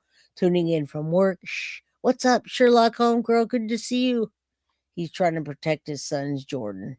All right, let's keep. AI wrote that. It was spelled wrong. traumatized not being able to hear the sweet sound of their voices, their laugh when they would sing a Gabby's Dollhouse song that now only makes me cry when I hear it, because all I hear is Lily and Jack singing along. Not being able to breathe in their scent when I embrace them tightly. I don't want these moments to be memories. I want my babies back home, my Lily Mae and Jackie. The pure pain I suffer of just not knowing where they are has impacted my life and Meadows and my family in the most devastating way. Life feels extremely hard to keep going. With no answers, it is just pure lostness. Like I can no longer feel at home anymore. No matter how lost I feel, I have not ever given up hope that my children will be returned. I have all of the faith and hope that I will see them again. Please, anyone with information, come forward. Please do not be afraid to use your voice to help bring home Lily and Jack. Even the smallest details are crucial. She goes on to say, I will never stop searching for my children until they are. I'll never stop searching for them, but I never started searching for them. I hope RCMP has some update soon, because this is just, it's just going to keep growing bigger, a lot more misconceptions and lies. But she never searched. She never was out there. She didn't go to the vigils. And I don't think Daniel's a saint because he did. I think he did because he wants to interject and look like the good guy and know what's happening. Found and brought home safe and sound. Someone somewhere knows something, so please help bring my babies home. To the incredible volunteers, searchers, investigators, and compassionate strangers who have stood beside us, thank you. You showed me that love, kindness, and compassion still shine even in the darkest times. Everything you've done has not gone unnoticed. Thank you with deepest gratitude, Malehya Brooks-Murray.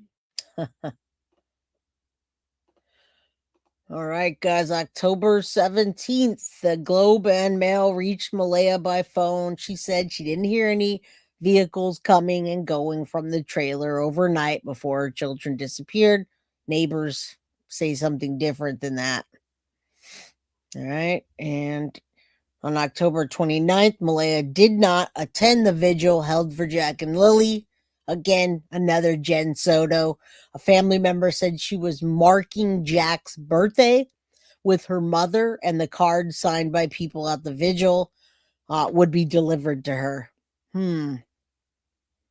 All right. Don't go to your child's anything. You can't stop looking if you never looked in the first place. $150,000 reward is still being offered, guys, by Nova Scotia. This is the patio door. And that's it. We've already got into it. We saw inside. We've been here for 2 hours and 46 minutes. And boy, what a day it's been. It's been a great day. It's cold. I'm tired. I'm getting hungry now. Thank you guys for being here. We had over 250 people constantly in chat. We have 204 still here. Please do me a favor. Hit that like button, subscribe, get a membership, all that. Tomorrow we'll be back 4 p.m. Pacific Standard Time, 7 p.m. Eastern. I'm not exactly sure what case I'm doing yet, but I've got a few updates for you, and I'm definitely covering Sebastian sometime this week. I need you guys to hear the actual real first media plea from the Proudfoots and how much different it is from then to now, and just so much. All right, guys, thank you, Mab.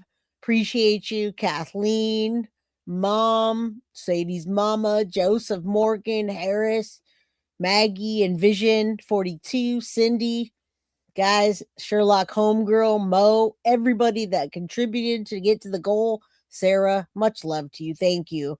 And all my mods, appreciate you. Mwah. I'll see you guys back tomorrow, 4 p.m. Pacific Standard Time, 7 p.m. Eastern. All right? Be here, or be there, or be square. That's it. Good night, guys. Love you. Hope we can get this case and the Sebastian Rogers case solved, and some me too, my friend. Me too. Definitely going to sleep well after talking to y'all for almost 3 hours. What a clusterfuck. You got that right. Love y'all. See you mañana, tomorrow. Good night, guys. Be safe. Stay warm. Love you. Guilty of crime. I want to thank you for watching. If you enjoyed my content, please share this video, like, and subscribe. You can also follow me over at Facebook, Instagram, TikTok, X, or Gmail. If you'd like to donate to my channel, you can use Cash App or Venmo or PayPal. Thank you very much in advance. Guilty of crime. Are you guilty of crime?